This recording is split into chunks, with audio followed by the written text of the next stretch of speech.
फिर से आप सभी का स्वागत है क्विक रिवीजन सीरीज के अंतर्गत। जैसा कि आपने डिमांड की थी, कुछ सब्जेक्ट के बारे में मैंने आपसे पूछा था और आपने कहा था कि वहाँ पर इंडियन इकोनॉमी को लेकर सबसे ज़्यादा कमेंट मुझे देखने को मिले और आपके डिमांड पर यहाँ पर भारतीय अर्थव्यवस्था की इस सीरीज़ को यहाँ पर क्विक रिवीजन मैंने प्रारंभ किया है। आज यहाँ पर इकोनॉमी के सभी पहलुओं की हम चर्चा करेंगे, भारतीय अर्थव्यवस्था के सभी दृष्टिकोणों को देखेंगे, जिसमें सबसे पहली जो चीज आती है जब भी आप किसी चीज को प्रारंभ करते हैं तो उसकी एक पृष्ठभूमि अर्थात कि भारतीय अर्थव्यवस्था के विकास के चरणों से हम इसे प्रारंभ करेंगे पढ़ना और इसके बाद इसके क्रमबद्ध तरीके से जैसे आपकी भारतीय अर्थव्यवस्था विकसित होती है उसको समझना है। समझने के इस चरणबद्ध तरीके में इकोनॉमी को लेकर कई बार ये आता है कि आप किस एस्पेक्ट को ज्यादा ध्यान से पढ़ते हैं। तो इकोनॉमी को समझने के लिए बहुत जरूरी है कि आप इसका क्रमबद्ध अध्ययन करें। जब भी मैंने इकोनॉमी पढ़ाई है, ऑफलाइन बैचेस में पढ़ाई है, स्टूडेंट्स को पढ़ाया है, वहां पर जो क्लासेस आपकी पढ़ाई जाती हैं वहां पर मैं एक चीज हमेशा कहता हूं कि आपको जो इकोनॉमी पढ़नी है उसके 6 बहुत ही महत्वपूर्ण पिलर हैं और इनको आप सिस्टमेटिक ढंग से अगर अध्ययन करते हैं तो आपकी इकोनॉमी की अगर समझ अच्छी नहीं है तो आप एक बहुत अच्छी इकोनॉमी की समझ बना सकते हैं। लेकिन यदि आप क्रमबद्ध तरीके से इकोनॉमी को नहीं पढ़ते हैं, जो सिस्टम पहले आता है अगर आप उसका अध्ययन बाद में करते हैं और जिस जो चीजें बाद में पढ़नी चाहिए वो आप पहले पढ़ते हैं तो वहां समस्याएं आएंगी। आज मैं इकोनॉमी के इस वीडियो के माध्यम से आपको ये भी समझाऊंगा कि इकोनॉमी आपको पढ़नी कैसी चाहिए। यदि आप पढ़ चुके हैं तो भी आपको समझ में आएगा आप गलती कहाँ करते हैं, और यदि आपने नहीं पढ़ी है और पढ़ना चाहते हैं, इस वीडियो को देखने के बाद आपको एक आइडिया मिल जाएगा कि आपकी इकोनॉमी को पढ़ने की एक सही दिशा क्या हो सकती है। देखिए, जो 6 महत्वपूर्ण पिलर हैं वो 6 महत्वपूर्ण पिलर में हम सबसे पहले MBFI को पढ़ते हैं, जिसमें मनी, बैंकिंग, फाइनेंस और इंश्योरेंस का टॉपिक आता है। ये बहुत जरूरी है क्योंकि जो भी अर्थव्यवस्था आपकी रन होती है, चलाई जाती है, संचालित होती है और उसको संचालित करने वाले जो लोग होते हैं वो सारी की सारी आपके पहले पिलर में पढ़ना जरूरी है। क्योंकि अर्थव्यवस्था का मतलब है अर्थ, अर्थ का मतलब मनी से है और पैसे के बिना कोई अर्थव्यवस्था रन नहीं हो सकती है। तो इसलिए हम सबसे पहले मनी के टॉपिक को पढ़ते हैं। मनी सर्कुलेट होता है बैंकिंग के माध्यम से, वो आपको इन्वेस्टमेंट होता है पूंजी बाजार में जिसको हम कहते हैं शेयर मार्केट के माध्यम से, और वहां पर किसी प्रकार के जोखिम से बचने के लिए हम इंश्योरेंस कराते हैं। तो हम MBFI को पहले पढ़ते हैं। MBFI के बाद यदि कोई अव्यवस्था फैलती है तो सरकार दिशा निर्देशित करती है कि किस तरीके से भारतीय अर्थव्यवस्था को विकसित करना है। कहीं मंदी आ रही है, कहीं कोई समस्या आती है, विकासिक प्रक्रिया क्या होंगी, उसके लिए नीतियां बनाने का काम कौन करता है, फिर वहां पर सरकार के काम आती है। अर्थात यहाँ पर बाजार प्रमुख है लेकिन बाजार को वहां पर निर्देशित करने के लिए सरकार होती है। इसलिए तीसरे प्लेयर में हम जाते हैं जिसको पढ़ा जाता है पब्लिक फाइनेंस के नाम से। आपको सेकंड प्लेयर हमेशा पब्लिक फाइनेंस पढ़ना चाहिए। इसके बाद टॉपिक आता है कि आप व्यापार करेंगे, क्योंकि पैसा जो होता है वो बिना व्यापार के वहां पर आगे नहीं बढ़ता है। तो इसके बाद हम टॉपिक में आते हैं विदेशी व्यापार, जो पिलर नंबर 3 कहलाता है, और इसी में हम बैलेंस ऑफ पेमेंट को पढ़ते हैं जो कि बहुत जरूरी है। कारण क्या है कि भारत 1991 में बैलेंस ऑफ पेमेंट की क्राइसिस से भी गुजरा था। तो समझने को जरूरी है कि बैलेंस ऑफ पेमेंट की क्राइसिस होती क्या है, इसके कौन कौन से आयाम है, इसमें क्या क्या एंगल्स आते हैं, और काफी सारे क्वेश्चन अगर मैं बताऊं आपको पहले दूसरे पिलर से बहुत आते हैं। तीसरे पिलर को लेकर क्वेश्चन ज्यादा पूछा नहीं जा रहा था लेकिन हाल फिलहाल के कुछ समय में इसके भी क्वेश्चन आने लगे हैं। इसलिए शेयर मार्केट की स्थितियों के बाद अगर आपको एक बैलेंस ऑफ पेमेंट किस तरीके से भारत का किस देश के साथ क्या व्यापार है, क्या लाभ है, क्या नुकसान है, भारत चीन के साथ जो व्यापार करता है उसमें नुकसान कैसे है, किन परिस्थितियों में लेकर है, जो ट्रेड वॉर की स्थिति होती है, WTO की भूमिका इत्यादि चीजें आती हैं, IMF की भूमिका है, वर्ल्ड बैंक, ये सब हम पढ़ते हैं आपके तीसरे पिलर में जिसको कहते हैं आपको बैलेंस ऑफ पेमेंट या फिर आपको विदेशी व्यापार, फॉरेन ट्रेड। ये सारी स्थितियां आप पढ़ चुके होते हैं। लेकिन फिर इसके बाद आता है कि व्यापार हम किन चीजों का करते हैं। तो व्यापार करते हैं हम 3 अलग अलग सेक्टर में, या तो सेवा का व्यापार करोगे, या तो उद्योग से संबंधित वस्तुओं का व्यापार करोगे, या तो एग्रीकल्चर से रिलेटेड उत्पाद का विस्तार करोगे, वहां पर उससे रिलेटेड व्यापार करोगे। तो हम पढ़ते हैं चौथे पिलर में सेक्टर ऑफ इकोनॉमी को, जहां पर इन चीजों के स्तर पे आने वाली समस्याएं, उत्पाद, नियम, अधिनियम, नुकसान, घाटा, समस्याएं। जैसे किसानों को अभी हाल ही में सरकार के द्वारा 3 किसान संशोधन बिल लेकर आए हैं और इसको लेकर दिल्ली और उसके आसपास के क्षेत्रों में बंद कर दिया गया है। दिल्ली को वहां पे घेर लिया गया है किसानों के द्वारा, पंजाब और हरियाणा के किसानों के द्वारा। तो उनकी जो समस्याएं हैं सरकार सुने, उनकी समस्याओं को, उनका समाधान करे, क्योंकि कोई भी कानून आपको लेकर आते हैं वहां पर अगर किसानों के हित में नहीं है तो फिर वो किसी तरीके से आपके लिए अच्छा नहीं है और देश के लिए भी अच्छा नहीं है। क्योंकि भारतीय अर्थव्यवस्था के लिए, इतनी बड़ी जनसंख्या के लिए जो खाद्य की सुरक्षा को सुनिश्चित करना है वो किसके माध्यम से संभव है, वो भी आपको क्रिस के माध्यम से संभव है। मेक इन इंडिया जैसे प्लान लेकर आए, स्टैंड अप इंडिया, कौशल इंडिया, ये सारी चीजें कहां से आई? ये आपको औद्योगिक सेक्टर को विकसित करने को लेकर है। तो सेक्टर ऑफ इकोनॉमी को, फोर्थ पिलर को हम खत्म करते हैं, उसके बाद दो पिलर और बचते हैं। तो इसके बाद आता है, कहते हैं अगर ये सारी चीजें हैं तो इनको आपको मान लीजिए अगर आपको पास खाद्यान्न है या कोई वस्तु आपने उत्पादित की, तो उसको जरूरी है कि आप वहां पर सही लोगों तक पहुंचा सकें। इसके लिए हम पढ़ते हैं पिलर नंबर 5 को, क्योंकि जो चीजें ट्रांसपोर्ट आ गया, बिजली आ गई, अवसंरचना, इंफ्रास्ट्रक्चर, अर्थव्यवस्था के विकास के लिए सबसे जो जरूरी पहलू है वो किसी भी देश की अवसंरचना का बेहतर होना। जब तक वो इतनी अच्छी नहीं होगी, कार्य इतना अच्छा नहीं होगा।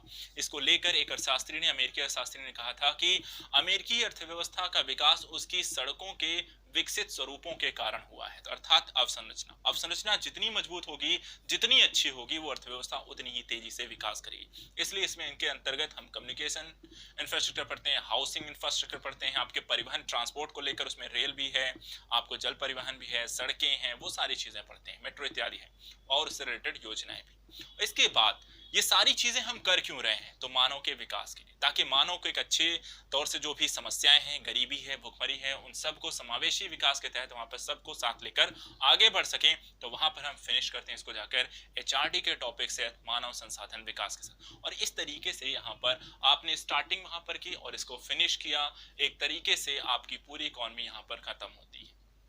इसी में एक टॉपिक आता है माइक्रो इकोनॉमिक्स को लेकर, जिसमें हम छोटी मोटी चीज़ों के बारे में पढ़ते हैं इकोनॉमी के संदर्भ में, जिसमें सेल्स है, प्रोडक्टिविटी है, और आपको एनडीपी है, एनआई जैसी चीज़ें आती हैं, राष्ट्रीय आय जैसे प्रोस्पेक्टस आते हैं।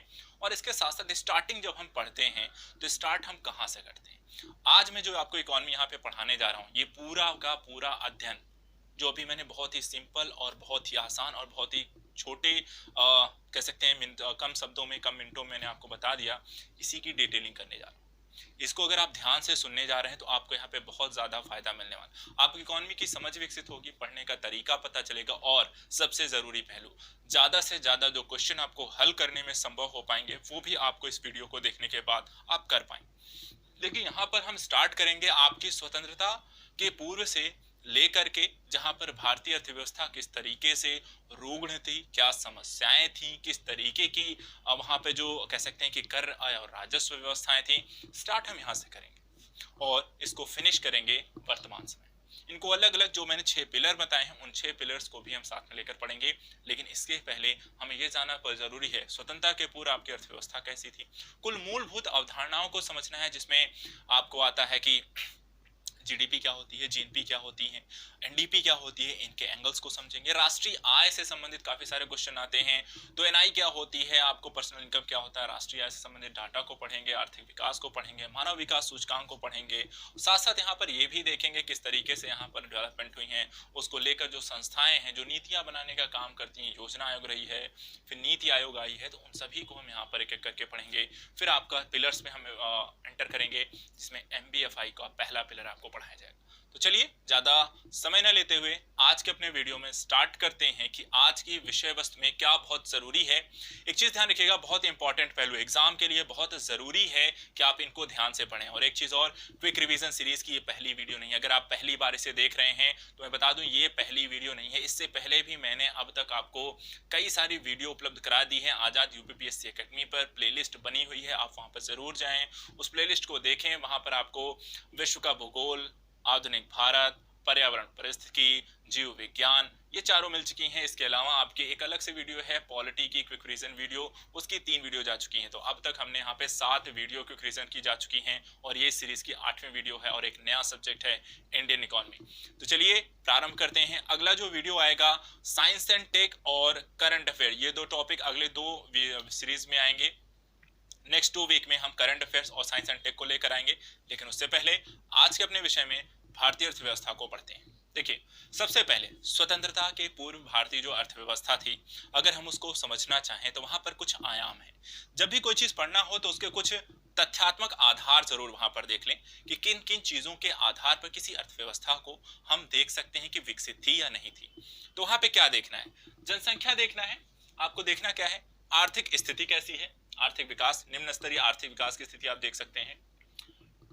कृषि की स्थिति का आकलन करेंगे, औद्योगिक क्षेत्र की स्थिति देखेंगे, विदेशी व्यापार के बारे में जानेंगे, जनांकीय परिस्थितियां, व्यापारिक आधारिक संरचनाओं के बारे में डाटा अगर आपके पास है तो आप इन स्थितियों के आधार पर अर्थव्यवस्था को समझ सकते हैं। इसी के एंगल पर अगर हम देखें तो सबसे पहली चीज आती है कि एक क्वेश्चन आता है कि सर्वप्रथम भारतीय लोगों की जो राष्ट्रीय आय की गणना है वो किसके द्वारा की गई थी। तो यहाँ पर आप ध्यान रखिएगा, भारत में प्रति व्यक्ति आय की सर्वप्रथम यहाँ पे जो गणना की गई या बताया गया, आकलन किया गया, दादा भाई नौरोजी के द्वारा किया गया था 1867-68 में, और ये बताया गया था कि 20 रुपए प्रतिवर्ष यहाँ पर उनकी प्रति व्यक्ति यहाँ पर राष्ट्रीय आय है। इसी तरह लॉर्ड कर्जन के द्वारा 1901 में बताया गया 30 रुपए है, और डॉक्टर VKRV राव के द्वारा बताया गया 62 रुपए प्रतिवर्ष है राष्ट्रीय आय प्रति व्यक्ति की 1930-31। भारत स्वतंत्रता के पूर्व की स्थिति की अगर हम बात करें 1944 से 47 के मध्य भारतीय लोगों की जो प्रति व्यक्ति राष्ट्रीय आय थी वो बढ़ जाती है, आपकी ट्रिपल डिजिट में पहुंचती है, और ये हो जाती है 204 रुपए प्रति व्यक्ति। इस तरीके से जो राष्ट्रीय आय की सर्वप्रथम गणना, क्वेश्चन हमेशा यही पूछा जाता है, दादा भाई नौरोजी के द्वारा सर्वप्रथम यहाँ पे किया गया, और स्वतंत्रता के पूर्व जो स्टार्टिंग में था 20 रुपए, वो स्वतंत्रता तक आते आते 204 रुपया हो गया। इसके बाद हम कुछ कृषि की स्थितियां की चर्चा कर लेते हैं। उस समय हमारी कृषि की स्थिति कैसी थी? तो कृषि प्रधान अर्थव्यवस्था थी, 85% जो जनसंख्या थी वो गांव में रहती थी, और एक गतिहीन विकास प्रक्रिया थी। अर्थात कहने का मतलब, गतिहीन का मतलब बहुत तेजी से वृद्धि नहीं हो रही थी, आर्थिक समृद्धि के दौर नहीं थे, जो उत्पादन हो रहा था वो खपत हो रहा था, नई चीजें डेवलपमेंट के आसार बहुत कम थे। कृषि और इसके साथ साथ कृषि से संबंधित अपनी कुछ भू राजस्व व्यवस्था थी। भू राजस्व व्यवस्था का मतलब कि भूमि के आधार पर जो भी उत्पादन हो रहा था उसके माध्यम से कितना वसूल करते थे, राजस्व कितना प्राप्त किया जाता था। इसके लिए कुछ अलग अलग प्रकार की प्रणालियां थी, जैसी एक व्यवस्था थी, आप जानते हैं, जमींदारी व्यवस्था। जमींदारी व्यवस्था की अगर बात करें, इसे स्थायी बंदोबस्त या जागीरदारी की प्रथा भी कहते थे, जिसे एक तरीके से अगर कहा जाए मोटे मोटे तौर पर हम देखें तो 10 साल के लिए किसी एक व्यक्ति को यहाँ पर जमींदार जो भी होता था उस क्षेत्र को बोली लगाने के बाद उसको एक पर्टिकुलर क्षेत्र में राजस्व वसूलने का अधिकार मिलता था, और वहां पर राजस्व वसूल करने के अधिकार के पश्चात वहां पर जो भी राजस्व वसूला जाता था उसका 10/11 भाग ब्रिटिशों को चला जाता था, और 1/11 भाग किसके पास रहता था? जमींदार के पास। इसको बोला जाता था माल गुजारी। जो सबसे ज्यादा राजस्व या माल गुजारी वसूल करता था अपने क्षेत्र से, उसी को वहां पर ये अधिकार दिए जाते थे। एक क्वेश्चन इसमें से आता है कि ये किसने लागू किया और किस क्षेत्र में से सबसे पहले जमींदारी व्यवस्था लागू की गई। तो यहाँ पर ये देखिए, जागीर ये जो व्यवस्था है लॉर्ड कॉर्नवालिस के द्वारा 1793 में बंगाल में सर्वप्रथम इसे लागू किया गया। इसका क्षेत्रीय विस्तार भी किया गया, अर्थात बंगाल के बाद इसे कुछ अन्य क्षेत्रों में भी लागू किया गया, जिसमें आपका बंगाल के बाद बिहार, उड़ीसा, बनारस और उत्तरी कर्नाटक के 19% भाग पर भी इसको जागीरदारी जमींदारी व्यवस्था को लागू किया गया। यहाँ पर चीजें इस तरीके से परिलक्षित हो रही होती हैं, और इसके बाद आगे चलकर एक क्वेश्चन ये पूछ लिया जाता है कि जमींदारी जो व्यवस्था थी, इस जमींदारी व्यवस्था को के सलाहकार कौन थे कि इसे लागू करना चाहिए। तो यहाँ पे जेम्स ग्रांट का नाम ध्यान रखिएगा। जेम्स ग्रांट व सर जॉन सोर, इनके द्वारा इसको एक सलाहकार के तौर पर इन्होंने इस प्रकार की पद्धति को लागू करने को कहा था। जमींदारी व्यवस्था एक अकेली व्यवस्था नहीं थी, इसके साथ साथ महलवाड़ी व्यवस्था भी उस क्षेत्रों में लागू होती थी। महलवाड़ी व्यवस्था अलग प्रकार की थी। महल का मतलब होता है कि एक ग्राम समुदाय को महल कहते थे, अर्थात है कि पर्टिकुलर किसी क्षेत्र में जो राजस्व वसूलने का कार्य था वहां पे ग्राम समुदाय मिलकर इस तरह के कार्यों को संपादन करता था, और यहाँ पर हॉल्ट मैकेंजी के द्वारा इस तरह के चीजों को वहां पे प्रस्तुत किया गया। 1822 में महलवाड़ी व्यवस्था को प्रस्तुत किया गया। यहाँ पर अगर हम बात करें तो इस मतलब महलवाड़ी व्यवस्था को जो किस क्षेत्रों पे लागू किया गया था, इस क्वेश्चन का अगर आपको आंसर देना हो तो यहाँ पे ध्यान रखिएगा, उत्तर प्रदेश, मध्य प्रांत, पंजाब के 30% भूमि पर यहाँ पर इस प्रकार के अर्थात महलवाड़ी व्यवस्था को लागू किया गया। माल गुजारी यहाँ भी देनी पड़ती थी, और माल गुजारी यहाँ पर बहुत ज्यादा थी। स्टार्टिंग की अगर हम बात करें तो ये 80 से 85% थी, फिर इसको घटाकर 66% किया गया बेंटिक के समय, और आगे चलकर इसे 50% तक ले आया गया, अर्थात कि किसानों के द्वारा जितना भी उत्पादन किया जाता था उसका 50% ब्रिटिशों को जाता था। एट द लास्ट जो आता है उसके बाद जो बाकी था वो ग्राम समुदाय के मध्य रहता है। महलवाड़ी एक ऐसी व्यवस्था थी। इसके बाद यहाँ पर अगर हम देखें तो डलहौजी के समय ये 50% तक आती है एट द लास्ट, अर्थात ये ऐसी व्यवस्था है जो शुरू में ज्यादा थी और धीरे धीरे ये कम हो जाती है, माल गुजारी कम देनी पड़ती है। इसके उलट एक और व्यवस्था थी, रैयतवाड़ी व्यवस्था। रैयत का मतलब होता है किसान, अर्थात कि जहां पर सभी प्रकार के निर्णय लेने का या मालगुजारी देने का जो कार्य था वो डायरेक्ट किसको, किसान को देना होता था। यहाँ पर टॉमस मुनरो के द्वारा 1792 मद्रास में इसे लागू किया गया और विग्नेट के द्वारा इसे 1835 में मुंबई में लागू किया गया। मालगुजारी का जो हिस्सा था वो स्टार्टिंग में 30 से 33% था, लेकिन आगे चलकर इसे 50% तक अर्थात इसे भी बढ़ा दिया गया। शुरुआत में बहुत कम था 30 से 33%, लेकिन धीरे धीरे इसे भी बढ़ाया गया। प्रभावी क्षेत्र, जिसे रैयत कह सकते हैं कि रैयत वाली जो व्यवस्था थी वो भारत के किन क्षेत्रों में लागू थी, अगर ये क्वेश्चन आपको आता है जो कि जनरली कई बार पूछे गए हैं, तो यहाँ पर अगर हम देखें तो मद्रास, मुंबई और असम के क्षेत्रों में ये व्यवस्था आपको लागू होती हुई देखी जा सकती है। ये तीनों व्यवस्थाएं पढ़ने का मतलब ये है कि देखिए हम यहाँ पर रैयत वाली, महलवाड़ी की जो व्यवस्था है वो एक भू राजस्व व्यवस्था है। अब भू राजस्व का मतलब होता है जहाँ से आय संपन्न हो रही है, आय प्राप्त होती है, और इकोनॉमी क्या है, इनकम सोर्स, कहाँ से आता है पैसा, कहाँ जा रहा है, इसका आकलन करना। हम इसे यहीं से स्टार्ट करेंगे, इसीलिए हमने स्टार्टिंग में ब्रिटिशों के समय भारतीय अर्थव्यवस्था को समझना बहुत जरूरी था, ताकि हमें एक अंदाजा ये भी लग सके कि किस तरीके से भारतीय अर्थव्यवस्था का यहाँ पे विकास हुआ, वो कहाँ से निकल कर आई है और आज कहाँ तक पहुंची है, इसका आकलन हमें तभी लगेगा। इसके बाद चलिए यहाँ पर तो हो गया कि कृषि की स्थिति कैसी थी वो हमें पता चल गया। उसके बाद बहुत सारे क्वेश्चन इसी दौरान के आते हैं कि औद्योगिक स्थिति भारत की कैसी थी, कौन से उद्योग भारत में सर्वप्रथम कहाँ लगे, किस सन में लगे, इससे रिलेटेड काफी सारे क्वेश्चन आते हैं, तो उनको हम यहाँ पर एक बार देख लेते हैं। देखिए औद्योगिक स्थिति के बाद अगर हम चर्चा करें तो भारत में विऔद्योगिकीकरण था, बहुत ज्यादा उद्योग डेवलप नहीं किए गए थे। भारत कच्चे माल को वहां पर बड़े स्तर पर निर्यात करता था, क्योंकि कच्चे माल उत्पादन ब्रिटिशों के द्वारा यहाँ से किया जाता था और अपने यहाँ फैक्ट्रीज लगाते थे, वहां से उन कच्चे माल को ले जाते थे, वस्तुओं को निर्मित किया जाता था और वापस भारत में आकर बड़े ऊंचे दामों पर इसे बेचा जाता था। इस कारण से अगर हम देखें तो भारत में बहुत ज्यादा उद्योगों का विकास हुआ नहीं, लेकिन हाँ कुछ उद्योग थे जो कि उस दौरान विकसित हुए। कौन कौन से, कब कब और कहाँ कहाँ हुए, उनको देख लेते हैं। तो भारत में यहाँ पे जो पहला उद्योग हुआ सूती वस्त्र उद्योग था, 1818 में फोर्ट ग्लोस्टर कोलकाता में स्थापित हुआ। इसे लेकिन एक चीज ध्यान रखिए कि पहला जरूर स्थापित हुआ था लेकिन ये असफल हो गया था, ठीक है। सूती वस्त्र उद्योग पहला उद्योग था, 1818 में स्थापित हुआ फोर्ट ग्लोस्टर कोलकाता में, जो कि असफल था। इसके बाद 1832 में कागज उद्योग श्रीरामपुर अर्थात वेस्ट बंगाल में स्थापित हुआ। चीनी उद्योग भी स्थापित हुआ 1840 में, बेतिया बिहार में स्थापित किया गया। सूती वस्त्र उद्योग जो कि सफल रहा, पहला सूती वस्त्र उद्योग जो कि सफल रहा 1853 में यहाँ पे बंबई में स्थापित किया गया। इसके बाद जूट उद्योग 1855 में रिंसरा पश्चिम बंगाल। लोहा इस्पात को 1870 में स्थापित किया गया कुल्टी वेस्ट बंगाल में। तो वेस्ट बंगाल क्योंकि वहां पर एक प्रमुख क्षेत्र था ब्रिटिशों का, इसलिए ज्यादातर उद्योग भी वहां पर विकसित होते हुए दिखाई देते हैं। ऊनी वस्त्र उद्योग 1876 में कानपुर में स्थापित किया गया। सीमेंट 1904 में चेन्नई में स्थापित किया गया। कृत्रिम रेशा जो कि एक रेयान जिसमें आता है, रेयान का जो उत्पादन होता था यहाँ पर 1920 में त्रावणकोर केरल में से संबंधित उद्योगों की स्थापना की गई। इसकी तरह एल्युमिनियम को 1937 में जेके नगर वेस्ट बंगाल में स्थापित किया गया। भारी अभियांत्रिकी को 1958 में रांची झारखंड में स्थापित किया गया।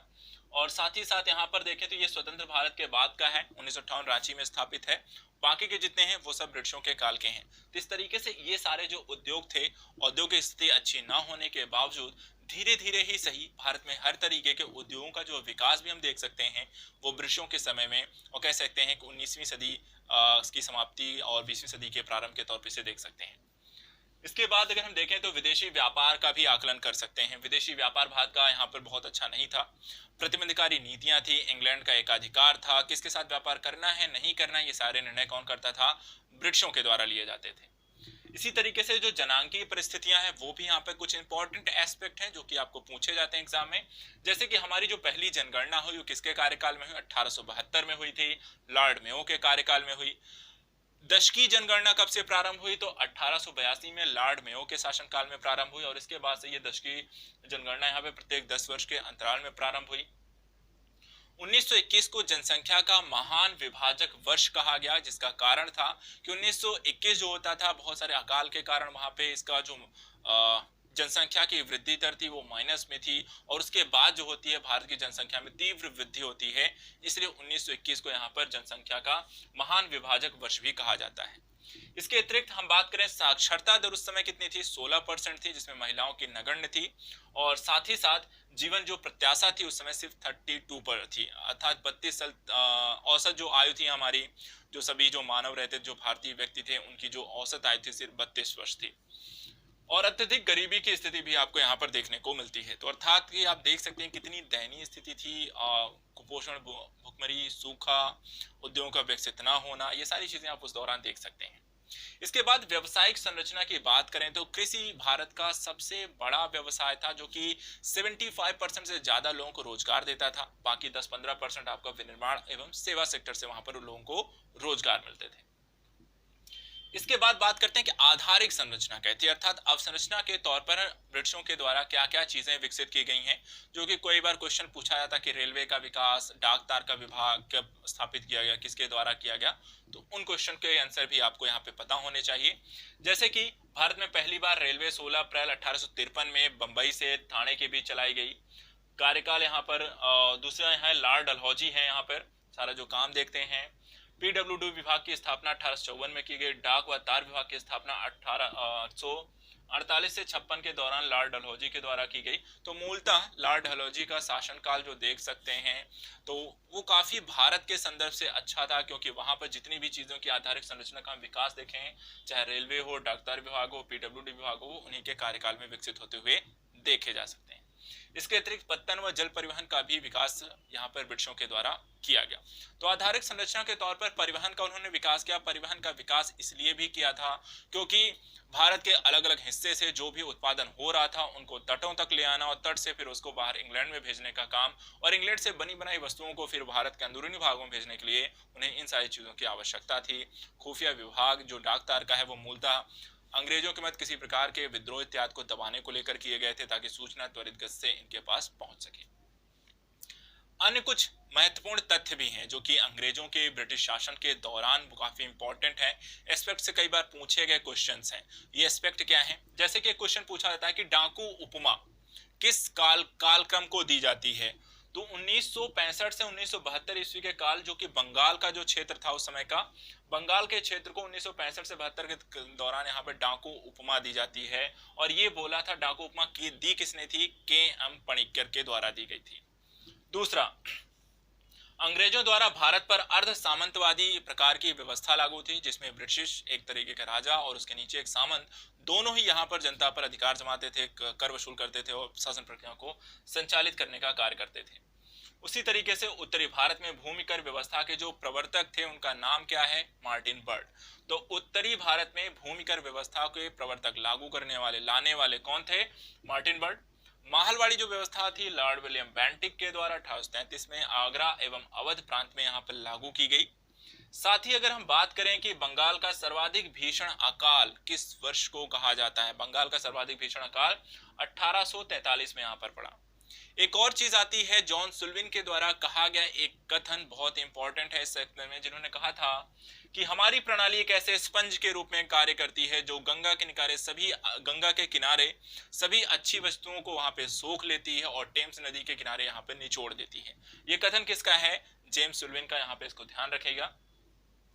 इसके बाद एक पुस्तक का नाम बहुत बार पूछा जाता है, poverty and un-British rule of India. ये लिखी गई थी आपकी दादा भाई नेरोजी के द्वारा, और इन्होंने इसमें एक सिद्धांत दिया था धन के निष्कासन का, सिद्धांत जिसे ड्रेन थ्योरी का भी नाम देते हैं। और इसी धन के निष्कासन के सिद्धांत या ड्रेन थ्योरी को अनिष्टों की अनिष्ट की भी संज्ञा यहाँ पर दी गई है, और ये क्वेश्चन पूछे गए हैं, इसलिए यहाँ पे जानना आपको जरूरी है। इसी तरह कुछ और भी पुस्तक हैं, जैसे कि राजेंद्र प्रसाद जी द्वारा लिखी गई थी India divided, the land system of British India, ये लिखी गई थी B.H. बेडन पावल। देखिए, इंडिया डिवाइडेड राजेंद्र प्रसाद के द्वारा लिखी गई थी, जबकि B.H. बेडन पावल के द्वारा लिखी गई थी the land system of British India. इस दौरान यहाँ पर कुछ पुस्तकों के नाम भी पूछे जाते हैं एग्जाम में, इसलिए यहाँ पे ये इंपॉर्टेंट है, कई एग्जाम में पूछे गए हैं, इसलिए इसे रखा गया यहाँ पर। इसके बाद अमीरों अनिष्टों का अनिष्ट, धन के निष्कासन का सिद्धांत जो था वो आपको पता है दादा भाई नेरोजी ने दिया। विश्व में सर्वप्रथम औद्योगिक क्रांति आपको पता है कहाँ हुई, ब्रिटेन में हुई। ये तथ्यात हैं, जो कि तथ्य ऐसे हैं जो कि हमेशा पूछ लिए जाते हैं, पता होने चाहिए। भारत में आधुनिक उद्योग का प्रारंभ C.N. ढेबर के द्वारा मुंबई में सूती मिल की स्थापना के द्वारा यहाँ पर किया गया। तो यहाँ पर एक चीज ध्यान रखिएगा, भारत में आधुनिक उद्योग के प्रारंभ का जो श्रेय दिया जाता है सी एन ढेबर को दिया जाता है, और उन्होंने सूती मिल उद्योग को यहाँ पर लगाया था। तो ये जो एस्पेक्ट है, महत्वपूर्ण तथ्यों की बात कर ली। कुछ चीजें आती हैं, कुछ प्रथाएं भी वहां पर देखने को मिलती हैं। ब्रिटिशों के समय कुछ ऐसी प्रथाएं हैं जो के बारे में कई बार एग्जाम में पूछे गए, जैसे कि तीन कठिया प्रथा क्या होती है, कमोटी प्रथा क्या होती है, ददिया प्रथा क्या होती है। तो चलिए समझते हैं इसको भी, क्योंकि यहाँ पर हम इसमें प्रवेश करेंगे इकोनॉमी के दूसरे एस्पेक्ट में, उससे पहले से फिनिश कर देते हैं। देखिए तीन कठिया प्रथा क्या है। चंपारण बिहार के किसान अंग्रेज बागान मालिकों के अनुबंध पर अपनी जमीन के करीब 3/20 भाग पर नील की खेती करना अनिवार्य था।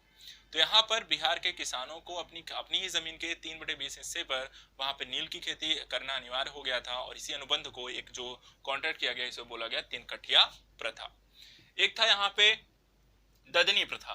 ब्रिटिश व्यापारी भारतीय उत्पादकों, कारीगरों, शिल्पियों को अग्रिम पेशगी या संविदा के रूप में जो धन देते थे उसे बोला जाता था आपको ददनी प्रथा। ठीक है, अग्रिम पैसे दे दिए जाते थे कोई काम कराने को लेकर। तीसरा है यहाँ पे कमियोटी प्रथा। बिहार एवं उड़ीसा के कृषि दास के रूप में खेती करने वाले कुर्मी जात के लोग अपने मालिकों के द्वारा ऋण पर दी जाने वाली ब्याज को राशि के बदले में जीवन भर इनकी सेवा करते थे।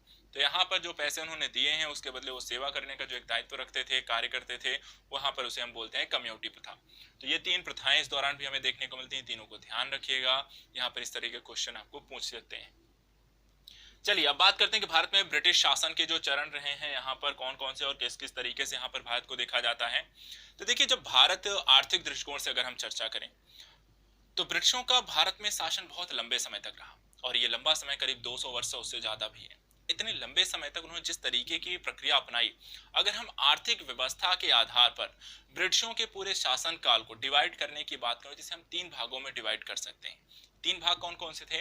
तो पहला भाग है वाणिज्यिक उपनिवेशवाद, जो 1757 से लेकर के 1813 तक का समय है। इस दौरान यहाँ पर ईस्ट इंडिया कंपनी द्वारा किए गए एकाधिकारी व्यापार के रूप में आर्थिक डकैती का प्रत्यक्ष प्रभाव आपको देखा जा सकता है, जो कि पूरा अधिकार उनके पास था। इसके बाद दूसरा जो है औद्योगिक उपनिवेश 1813 से 1858 का समय है, और यहाँ पर अगर हम बात करें तो भारत में कच्चे माल सस्ती कीमत पर इंग्लैंड को भेजा जाता, इंग्लैंड से बनी बनाई वस्तुएं भारतीय क्षेत्र में लेकर आई जाती और उन्हें ऊंचे दामों पर बेचा जाता था। एक तरीके से दोहरा आर्थिक शोषण का दौर, अर्थात इस काल को हम क्या कहते हैं? औद्योगिक उपनिवेशवाद। कच्चा माल आपसे लिया, उसी माल को सस्ते दाम पे आपसे लिया, ले जाके अपने यहाँ बनाया, बनाने के बाद उसे यहाँ पर बेचा, और बेचने के बाद भी आपको ज्यादा कीमत पर बेच रहा है। तो एक तरीके से जब खरीदने की बारी आए तो आपसे सस्ते मूल्य पर खरीदा, और जब बेचने की बारी आए तो वहां पे ज्यादा पैसे पे आपसे बेच रहा है आपको। तो यहाँ पर दोहरा आर्थिक शोषण की व्यवस्था थी। तीसरा चरण आता है वित्तीय उपनिवेशवाद 1858 से 1947 के दौर में। यहाँ पर भारत और ब्रिटिश अर्थव्यवस्था के बैंकों, आयात निर्यात संस्थाओं और प्रबंधन संस्थाओं के साथ यहाँ पर एक साथ यहाँ पर अगर हम कहें तो जोड़ा गया। इनको जो भी ट्रांसफर होते थे पैसे, या जो भी सिस्टम था उनका पैसे ट्रांसफर इत्यादि करने का, पैसे जमा करने का इत्यादि को, तो वहाँ पे ब्रिटिशों और इंडिया को बैंकों को वहाँ पर एक साथ जोड़ दिया गया, ताकि डाटा और जानकारी वहाँ पर उनके पास पर्याप्त मात्रा में उपलब्ध हो सके। इस तरीके से अगर हम कहें भारत, ये आपको पूरी जो ब्रिटिशों की शासन व्यवस्था थी, तीन चरणों में अलग अलग तौर पर हम इसे देख सकते हैं। कुछ अन्य तथ्यात्मक चीजों को भी मैं यहाँ पे आपको बताता चलूं, इनको भी आप समझ लीजिए। सबसे पहली चीज अगर हम बात करें तो भारत में आधारिक संरचना विकास की नीतियों को अंग्रेज अपने औपनिवेशिक हितों के संरक्षण व संबंध के लिए करना चाहते हैं, जैसा मैंने आपको बताया, क्योंकि उन्हें भी व्यापार करना था, और व्यापार तभी सुलभ हो सकता है जबकि वहां पर बेहतर अवसंरचना हो। और अंग्रेजों ने जो अगर रेल बनाई या कुछ और विकसित किया तो वो अपने भलाई के लिए वहां पर जरूर किया था। इसके अतिरिक्त भारत में जो एक कंपनी यहाँ पे स्थापित हुई, टाटा आयरन स्टील कंपनी की स्थापना जो हुई थी 1907 में हुई थी। औद्योगिक, यहाँ पे एक क्वेश्चन आता है, औपनिवेशिक अर्थव्यवस्था क्या होती है? औपनिवेशिक अर्थव्यवस्था का मतलब होता है किसी देश की अर्थव्यवस्था का किसी दूसरे देश की अर्थव्यवस्था के द्वारा शासित करना, नियम बनाना, कानून संचालित करना, हर चीज वहां पर निर्धारण करना, इसे हम कहते हैं औपनिवेशिक अर्थव्यवस्था। एक क्वेश्चन आता है कि गतिहीन विकास किसे कहते हैं? ठीक है, गतिहीन विकास किसे कहते हैं?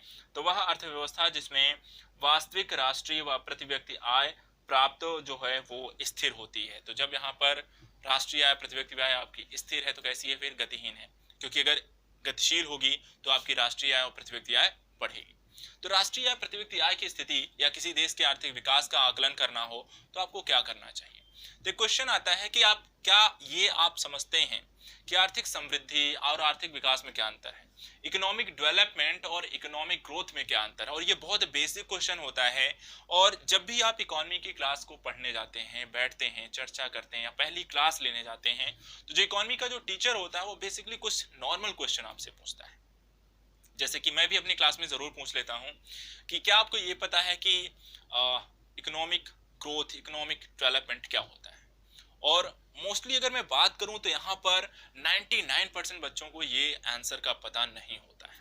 अगर आप भी उनमें से हैं तो चलिए इसके, अगर आपको नहीं पता था तो आज आपको यहाँ पे पता चल जाएगा, अगर आपको पता था तो कोई बात नहीं, आपने का रिवीजन भी हो जाएगा। तो चलिए समझते हैं यहाँ पर इसका मतलब क्या होता है, क्योंकि इकोनॉमी को अब हम डिटेलिंग करने जा रहे हैं। हमने ब्रिटिशों का शासनकाल यहाँ पे क्या कर दिया, खत्म कर लिया है। अब हम प्रवेश कर रहे हैं इकोनॉमी के कुछ बेसिक कॉन्सेप्ट और भारतीय अर्थव्यवस्था के वर्तमान स्वरूप में एंटर करेंगे और किस तरीके से हमारी इकोनॉमी डेवलप हुई है, इसके कौन कौन से आधार हैं, इनमें क्या क्या, किसकी क्या भूमिका है, इन पक्षों को पढ़ना शुरू कर रहे हैं। लेकिन उससे पहले सबसे पहले बेसिक इंफ्रास्ट्रक्चर या बेसिक आपका यहाँ पे कॉन्सेप्ट क्लियर होने चाहिए।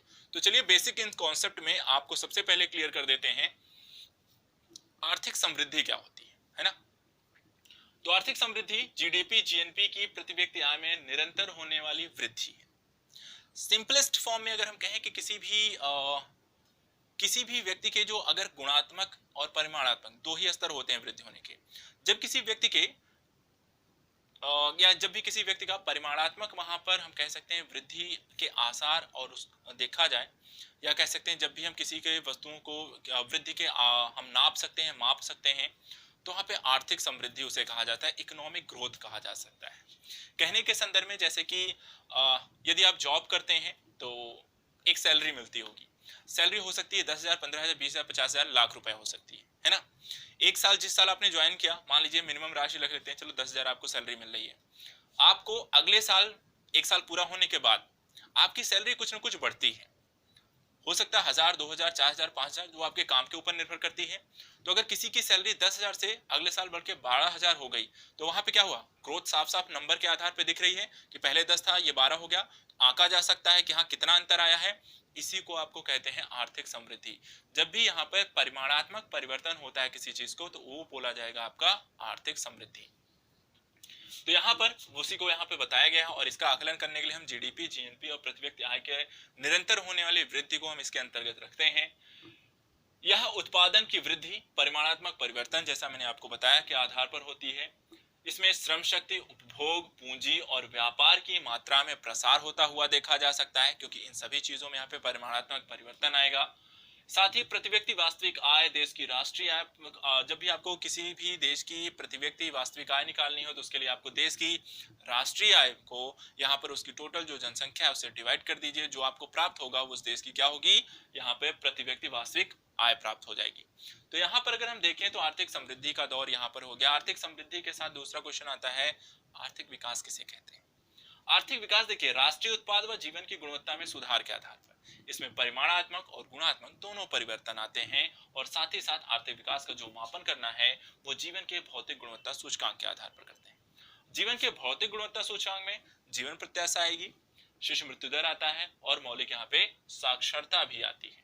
तो इस तरीके से समझने के तौर पर और एक आपको इजी आंसर दे देता हूं, जब भी किसी व्यक्ति की आय के साथ साथ उसके रहन सहन, खान पीन और सामाजिक स्तर में वहां पर आपको वृद्धि देखने को मिले, गुणात्मक परिवर्तन देखने को मिले, तो वो आपका आर्थिक विकास होगा।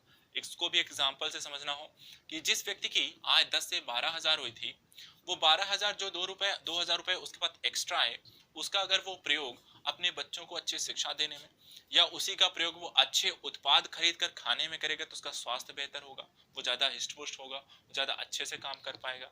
या फिर वो अपने घर में कुछ इनोवेटिव कर दे जिससे उसका जो घर है वो अच्छा दिखने लगे।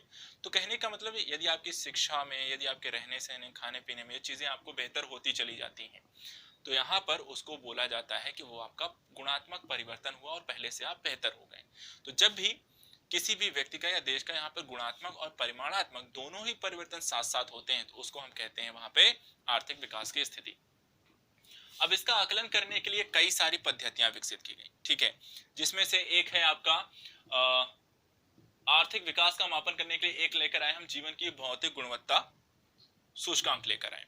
अब यहाँ पर जीवन की भौतिक गुणवत्ता सूचकांक में हमने तीन चीजों को रखा कि किसी व्यक्ति के आर्थिक विकास हुआ है नहीं, इसका मापन करने के लिए उसमें हमने जीवन प्रत्याशा को रखा, शिशु मृत्यु दर को रखा और मौलिक साक्षरता को रखा।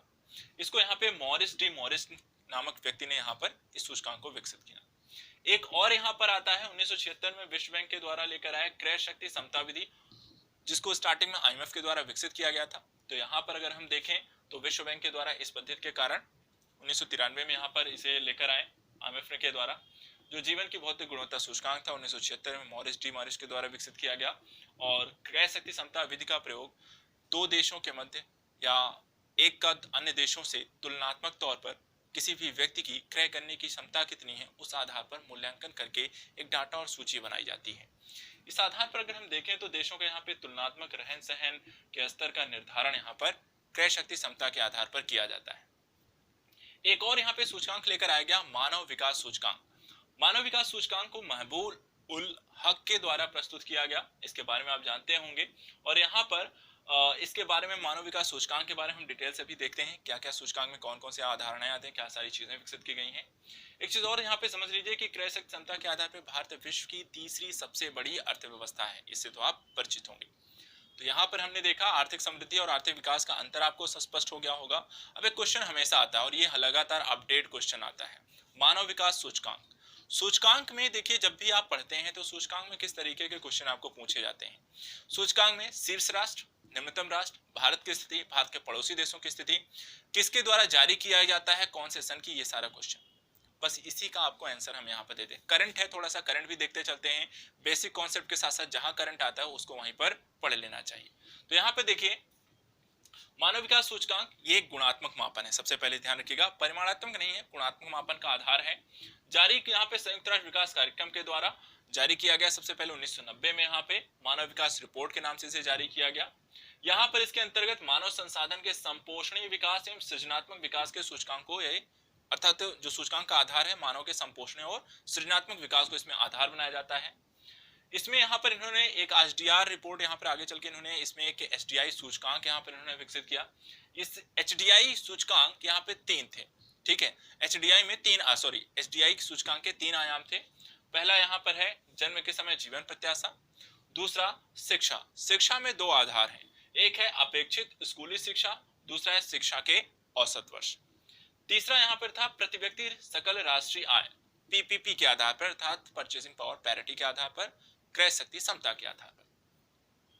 तो यहाँ पर तीन आधार या तीन आयाम और चार संकेतकों के माध्यम से मानव विकास सूचकांक तैयार किया जाता है, जिसे महबूब उल हक के द्वारा प्रस्तुत किया गया था, जो सबसे पहले इसे प्रस्तुत करते हैं था जिन्होंने ये आकलन किया था, और उसके बाद यहाँ पे यूएनडीपी से हर साल जारी करती है।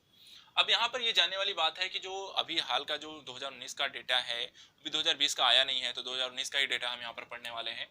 2019 में देखें तो एसडीआई में जो टोटल देश थे वो 189 देश सम्मिलित हुए। भारत के जो रैंकिंग थे 129 थी। शीर्ष राष्ट्र जो थे वो पहला था नॉर्वे, दूसरा स्विट्जरलैंड, तीसरा ऑस्ट्रेलिया, चौथा आयरलैंड, पांचवा जर्मनी। निम्न राज्यों की बात करें तो नाइजर, दक्षिण अफ्रीकी गणराज्य, दक्षिण सूडान, चाड और बुरुंडी यहाँ पर आपके निम्न 5 देश हैं। इसी तरह भारत के पड़ोसी देशों की अगर आपको स्थिति का आकलन करना हो तो नेपाल के स्थान इसमें श्रीलंका का स्थान सबसे अच्छा था 71, चीन का 85, भूटान का 134, बांग्लादेश का 135, म्यांमार का 145, नेपाल का 147, पाकिस्तान का 152 और अफगानिस्तान का 170 और भारत का 129। इस तरीके से यहाँ पर ये रैंकिंग आपको इसमें दिखाई देती है सारी देशों की। इसके बाद भारत के स्कूली शिक्षा के अपेक्षित वर्षों की हम बात करते हैं तो यहाँ पर 12 से 12.3 वर्ष है। स्कूली शिक्षा के औसत वर्षों की हम बात करें तो 6.5 है। जीवन प्रत्याशा अगर हम यहाँ पे बात करें तो पुरुषों की 68.2 है और महिलाओं की यहाँ पे 70.7 वर्ष है। इसी तरह से यूएनडीपी का जो मुख्यालय है वो न्यूयॉर्क में स्थापित है और यूएनडीपी जो मूलतः यहाँ पर कार्य करती है वो गरीबी उन्मूलन, असमानता को कम करने हेतु 70 से अधिक देशों में यहाँ पर उनके साथ मिलकर कार्य करती है। और सिर्फ इतना ही काम नहीं करती है, बल्कि यहाँ पर कुछ अन्य कामों को भी ये संचालित करती है, जिसके अंतर्गत किसी भी देश की सरकार के साथ मिलकर उस देश के विकास के लिए क्या वहाँ पे जरूरी पहलू हैं, कौन सी नीतियां हैं, कैसे उसे लागू करना है, क्या प्रशासन व्यवस्था सुधार करने हैं, क्या आर्थिक सुधार करने हैं, इन सारी चीजों को लेकर वहाँ पे दिशा निर्देशन भी तय करती है। साथ ही नेतृत्व कौशल, साझेदारी, संस्थागत क्षमताओं का विकास, इन सारी चीजों के बारे में भी वहां पर साझाकरण करते हैं। एक चीज यहाँ पे जान लीजिए, मानव विकास सूचकांक के जो विकास यहाँ पर बेसिकली महबूब उल हक के द्वारा दिया गया, लेकिन यहाँ पर उनकी जो सहायता की गई उनके एक मुख्य सहायक अर्थशास्त्री के द्वारा की गई, जिनका नाम है प्रोफेसर अमर्त्य सेन, जो कि आपके भारत के हैं। ये भी क्वेश्चन कई बार पूछा जाता है कि ये कौन थे जो उनको जिन्होंने उनकी सहायता की, और अमर्त्य सेन हमेशा ध्यान रखिएगा। इसके बाद एक बात और आती है कि यहाँ पे मानव विकास सूचकांक, यहाँ पर एचडीआई जो एचडीआर रिपोर्ट थी, वो उसमें से सिर्फ एक सूचकांक था। एचडीआर रिपोर्ट जो ह्यूमन डेवलपमेंट रिसोर्स की जो रिपोर्ट आती है, वहां पर इन्होंने 3 सूचकांक जारी किए थे, जिसमें से एक हमने देख लिया मानव विकास सूचकांक। इसके बाद 2 और सूचकांक है। एक यहाँ पे सूचकांक का नाम दिया है लिंग असमानता सूचकांक। इस सूचकांक में 162 देश सम्मिलित हुए। इसमें से भारत का जो स्थान था वो 122वां था। पड़ोसी देशों की बात करें तो चीन का 39 है, श्रीलंका का 86 है, भूटान का 99 है, म्यांमार का 106 है। यहाँ पर अगर हम बात करें तो जो सबसे शीर्ष राष्ट्र है नॉर्वे, स्विट्जरलैंड, आयरलैंड है। और इस सूचकांक में यह देखा जाता है कि महिलाओं के प्रजनन, स्वास्थ्य, सशक्तिकरण, आर्थिक सक्रियता पर कौन सा देश कितना काम कर रहा है, कितना ध्यान दे रहा है, कितनी कौन सी पॉलिसी बना रहा है और उसका उनको कितना इफेक्ट पड़ रहा है, कितना लाभ हो रहा है। तो ये सारी चीजों को आधार बनाकर लिंग असमानता सूचकांक जारी किया जाता है। भारत की जो रैंकिंग है वो 122 है। कितने देशों में? 162 देशों में। अपने पड़ोसी देशों में भारत सबसे पीछे अगर दिखा यहाँ पर देखें तो दिखाई दे रहा है। बहुआयामी एक और सूचकांक लेकर आए। तीसरा यहाँ पे जो सूचकांक था वो था बहुआयामी गरीबी सूचकांक। ये भी हालिया है और सबसे ज्यादा जो पूछा जाने वाला है वो आपका बहुआयामी गरीबी सूचकांक है। ये सूचकांक किन किन आधारों पर, क्या संकेतक है, इन सारी चीजों के बारे में यहाँ पे पढ़ना जरूरी है। देखिए यहाँ पे क्या है, 2010 से इसे प्रारंभ किया गया। प्रारंभ कब किया गया? कई बार ये क्वेश्चन पूछा गया। बहुआयामी गरीबी सूचकांक 2010 से प्रारंभ किया गया। इसमें 3 आयाम और 10 संकेतक हैं। कितने? 3 आयाम और 10 संकेतक हैं। यहाँ पर जो सूचकांक जारी किया गया, इसका जो शीर्षक था बहुआयामी गरीबी से बाहर निकलने का रास्ता तैयार करना और एसडीजी को हासिल करना। ये इस साल की यहाँ पर थीम थी बहुआयामी गरीबी सूचकांक की। 16 जुलाई 2020 को यहाँ पर ये वैश्विक बहुआयामी गरीबी सूचकांक को जारी किया गया। 2020 की रिपोर्ट आ चुकी है। इसमें 107 देशों को सम्मिलित किया गया और एक डाटा दिया गया कि यहाँ पर 1.3 बिलियन जो पीपल हैं, लोग हैं, वो यहाँ पर बहुआयामी गरीबी सूचकांक या बहुआयामी गरीबी के अंतर्गत आते हैं। ये टोटल विश्व की जनसंख्या का 22% लोग हैं। साथ ही यहाँ पे ये भी बताया गया कि यहाँ पर इसमें से आधे जो लोग हैं वो कम से कम 644 मिलियन लोग, वो 18 वर्ष से कम आयु के लोग हैं, जो कि बहुआयामी गरीबी के अंतर्गत आते हैं।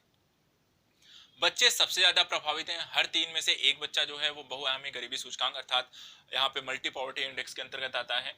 साथ ही अगर क्षेत्र वाइज अगर हम बात करें तो उप सहारा अफ्रीका में 558 मिलियन लोग और दक्षिण एशिया में यहाँ पर 530 मिलियन लोग लगभग। अगर हम देखें टोटल जो जनसंख्या है उसका 84.3% यहाँ पर एमपीआई, 22% जो निकला था विश्व का, उसका 84% कौन है? यहाँ पर 2 ही क्षेत्रों में, यहाँ पर उप सहारा अफ्रीका और दक्षिण एशिया में यहाँ पर एमपीआई से ग्रसित लोग हैं। 65 देशों में एमपीआई की कमी आई और भारत 10 वर्षों में 2005-6 से 2015-16 में 273 मिलियन लोगों को बहुआयामी गरीबी सूचकांक से बाहर निकल कर लाया है। ये एक बहुत बड़ा आंकड़ा है, अर्थात बहुत बड़े स्तर पर यहाँ पे काम किया गया। चलिए ये भी बात कर लेते हैं कि संकेतक में कौन कौन से आयाम है और कौन कौन से संकेतक हैं और किसको कितना भार यहाँ पे दिया गया है। तो पहला आयाम है स्वास्थ्य। इसके 2 संकेतक हैं। पहला है पोषण, दूसरा है बाल मृत्यु दर। भार जो दिया गया 1.6। उसके बाद शिक्षा आती है। शिक्षा में भी 2 संकेतक हैं। एक है आपका स्कूली शिक्षा में वर्ष, दूसरा है यहाँ पर विद्यालय उपस्थिति। दोनों को भार दिया गया 1.6। इसके बाद तीसरा है जीवन स्तर। जीवन स्तर के अंतर्गत 6 संकेतक हैं। पहला है पेयजल, ईंधन, तीसरा स्वच्छता, चौथा आवास, 5वां बिजली और 6ठा परिसंपत्ति। और इनको 1/18 भाग दिया गया। टोटल यहाँ पे 100 मानक क्रिएट किए जाएंगे। टोटल अंक 100 होगा और उसी के आधार पर यहाँ पर रैंकिंग दी जाती है। तो ये हमने आर्थिक विकास, आर्थिक समृद्धि, मानव विकास सूचकांक, लिंग असमानता सूचकांक, बहुआयामी गरीबी सूचकांक और उसके तथ्यों, डाटा और सूचकांकों, संकेतकों को देख लिया। एक करंट भी हमने पढ़ लिया और बेसिक कॉन्सेप्ट भी समझ लिया। कुछ बेसिक कॉन्सेप्ट और आते हैं, क्योंकि इकोनॉमी जिस तरीके से विकसित होती है उसका जो प्रभाव पड़ता है वो पर्यावरण के साथ इस समय बहुत ज़्यादा कह सकते हैं कि उसका प्रभाव पड़ता हुआ दिखाई देता है। तो कुछ नया कॉन्सेप्ट लेकर आया गया जिसमें हरित पर्यावरणीय लेखांकन और ग्रीन वित्त, दो चीज़ें अभी हाल फिलहाल काफ़ी चर्चा का विषय रहती हैं और इनको लेकर क्वेश्चन भी पूछा गया है। तो क्या आपको पता है हरित पर्यावरण लेखांकन क्या है? क्या आपको पता है ग्रीन वित्त किसे कहते हैं? पता है? मुझे नहीं लगता कि आपको इतना बहुत अच्छे से पता होगा। अगर नहीं पता है तो समझ लेते हैं, अगर पता है तो रिवीजन कर लेते हैं। क्या बुराई है रिवीजन करने में? वैसे भी ये क्विक रिवीजन सीरीज है और यहाँ पे हमारा काम क्या है? मोस्ट पार्ट को रिवीजन करना। देखिए, हरित पर्यावरण लेखांकन का जो आधार है यहाँ पर देखें तो राष्ट्रीय आय आकलन की ये विधि है। कैसी? राष्ट्रीय आय के आकलन की विधि है। इसमें राष्ट्रीय उत्पाद अभिवृद्धि में प्रयुक्त हुए प्रकृति प्रदत्त संसाधनों के अपक्षय लागतों को राष्ट्रीय उत्पाद में से घटाया जाता है तथा पुनः प्राप्ति होने वाले पदार्थों के लिए किए गए प्रयासों पर आई लागतों को सकल राष्ट्रीय उत्पाद के यथा समायोजित कर दिया जाता है। इसे हरित जीडीपी या संपोषणीय जीडीपी कहते हैं। तो यहाँ पर कहने का मतलब कि हरित पर्यावरणीय लेखांकन की स्थिति के आधार पर अगर चर्चा करें तो सबसे जो पहली चीज आती है, जो सबसे पहला एस्पेक्ट यहाँ पर देखने को मिलता है, जब भी आप इकोनॉमी डेवलपमेंट करते हैं तो इकोनॉमी जब डेवलपमेंट करते हैं किसी भी क्षेत्र में कोई चीज़ मान लीजिए उद्योग स्थापित करना हुआ तो उद्योग आप स्थापित करोगे तो वहाँ पे क्या करेंगे? कई बार होता है पेड़ों को काट देते हैं। पेड़ क्या है? एक प्राकृतिक संसाधन है। पेड़ों को काटने के बाद हो सकता है आपने कुछ आसपास के क्षेत्रों में कुछ वृक्षारोपण कर दिए हों, उनके सड़कों किनारे कर दिए हों, बालकनी इत्यादि में लगा दिए हैं। तो यहाँ पर हरित पर्यावरण लेखांकन यही है कि किसी क्षेत्र में विकास के नाम पर आपने पर्यावरण या प्राकृतिक संसाधनों को कितना नुकसान पहुंचाया और वहां पर जो नुकसान पहुंचाया उसको भरपाई करने के लिए आपने क्या प्रयास किए, इन्हीं का वो आकलन करते हैं और उसको यहाँ पर राष्ट्रीय उत्पाद के साथ जोड़ा और घटाया जाता है। जो नुकसान किया उसको वहां पर घटाया जाएगा, जो प्रयास किया उसको वहां जोड़ दिया जाएगा, उसके बाद जो निकल के आता है एट द लास्ट टाइम कहते हैं हरित पर्यावरणीय लेखांकन। इसी सारी चीजों के तहत एक और प्रयास किया जाता है, एक और कॉन्सेप्ट यहाँ पर लेकर आए, ग्रीन वित्त। ग्रीन वित्त क्या होता है? सतत विकास परियोजनाओं और उपायों में वित्तीय निवेश, बैंकिंग प्रणाली को हरित बनाया गया, साथ ही यहाँ पर बंध पत्रों को हरित बनाया गया। कहने का मतलब कि कोई भी चीज निर्माण को लेकर जो भी कार्य किए जा रहे हैं, पर्यावरणीय निवेश किया जा रहा है, तो वहाँ पे ग्रीन टेक्नोलॉजी, ऐसी प्रक्रिया, ऐसी तकनीकी लेकर आना जो कि यहाँ पर काम क्या करे? ग्रीन टेक्नोलॉजी, अर्थात कम से कम कार्बन का उत्सर्जन करती हो, उसमें निवेश किया जाए, उसके लिए वित्तीय सहायता जो है उसे हम ग्रीन वित्त कहते हैं। इसी के नाम पे कोई बॉन्ड जारी किया जाता है जो ग्रीन टेक्नोलॉजी को प्रभावित करता है, उसे हम ग्रीन बॉन्ड कह देते हैं, हरित बॉन्ड कह देते हैं। ठीक है, तो यहाँ पर इस तरीके की प्रक्रिया के तहत पर्यावरण को बिना नुकसान पहुंचाए कम कार्बन उत्सर्जन करके देश को आर्थिक विकास की ओर ले जाने वाली टेक्नोलॉजीज, बंधपत्र, प्रतिभूतियां या कोई भी ऐसा कार्य, उसके लिए जो चीजें जारी की जाती हैं, जो पैसा जारी किया जाता है, उसे हम ग्रीन वित्त के अंतर्गत देखते हैं और पढ़ते हैं। तो चलिए, ये दो पार्ट तो आपके मैंने फिनिश किए। यहाँ पर आपने ये दोनों पार्ट यहाँ पर बहुत अच्छे से समझ लिया और यहाँ पर हमने ये भी देखा है कि किस तरीके से आपको एक बेसिक कॉन्सेप्ट को समझना यहाँ पे जरूरी है। इसी को आगे बढ़ाते हैं और समझते हैं इसके अगले पार्ट को, जहां पर ये चर्चा करनी जरूरी है कि किस तरीके से आर्थिक विकास को जो होता है, किसी भी देश का जो आर्थिक विकास है वो किन किन चीजों के माध्यम से प्रभावित हो सकता है। देखिए, यहाँ पर मूलतः इससे क्वेश्चन कुछ चीजों को लेकर आते हैं जिसमें पूंजी निर्माण, पूंजी उत्पाद अनुपात को लेकर कई बार क्वेश्चन पूछा जाता है, तो ये मैं आपको समझा देता हूँ। देखिए, आर्थिक विकास को प्रभावित करने के लिए दो घटक होते हैं, आर्थिक घटक और अनार्थिक घटक। आर्थिक घटक के अंतर्गत प्राकृतिक संसाधन, श्रम शक्ति, जनसंख्या, पूंजी निर्माण, पूंजी प्रवाह अनुपात, तकनीकी अनुपात, प्रगति, आधारभूत संरचना, संगठन, वित्तीय स्थिरता, विकासात्मक नियोजन, ये सारे पहलू आते हैं। ठीक इसी तरीके से कुछ अनार्थिक घटक भी होते हैं, जैसे कि सामाजिक, राजनीतिक और धार्मिक घटक।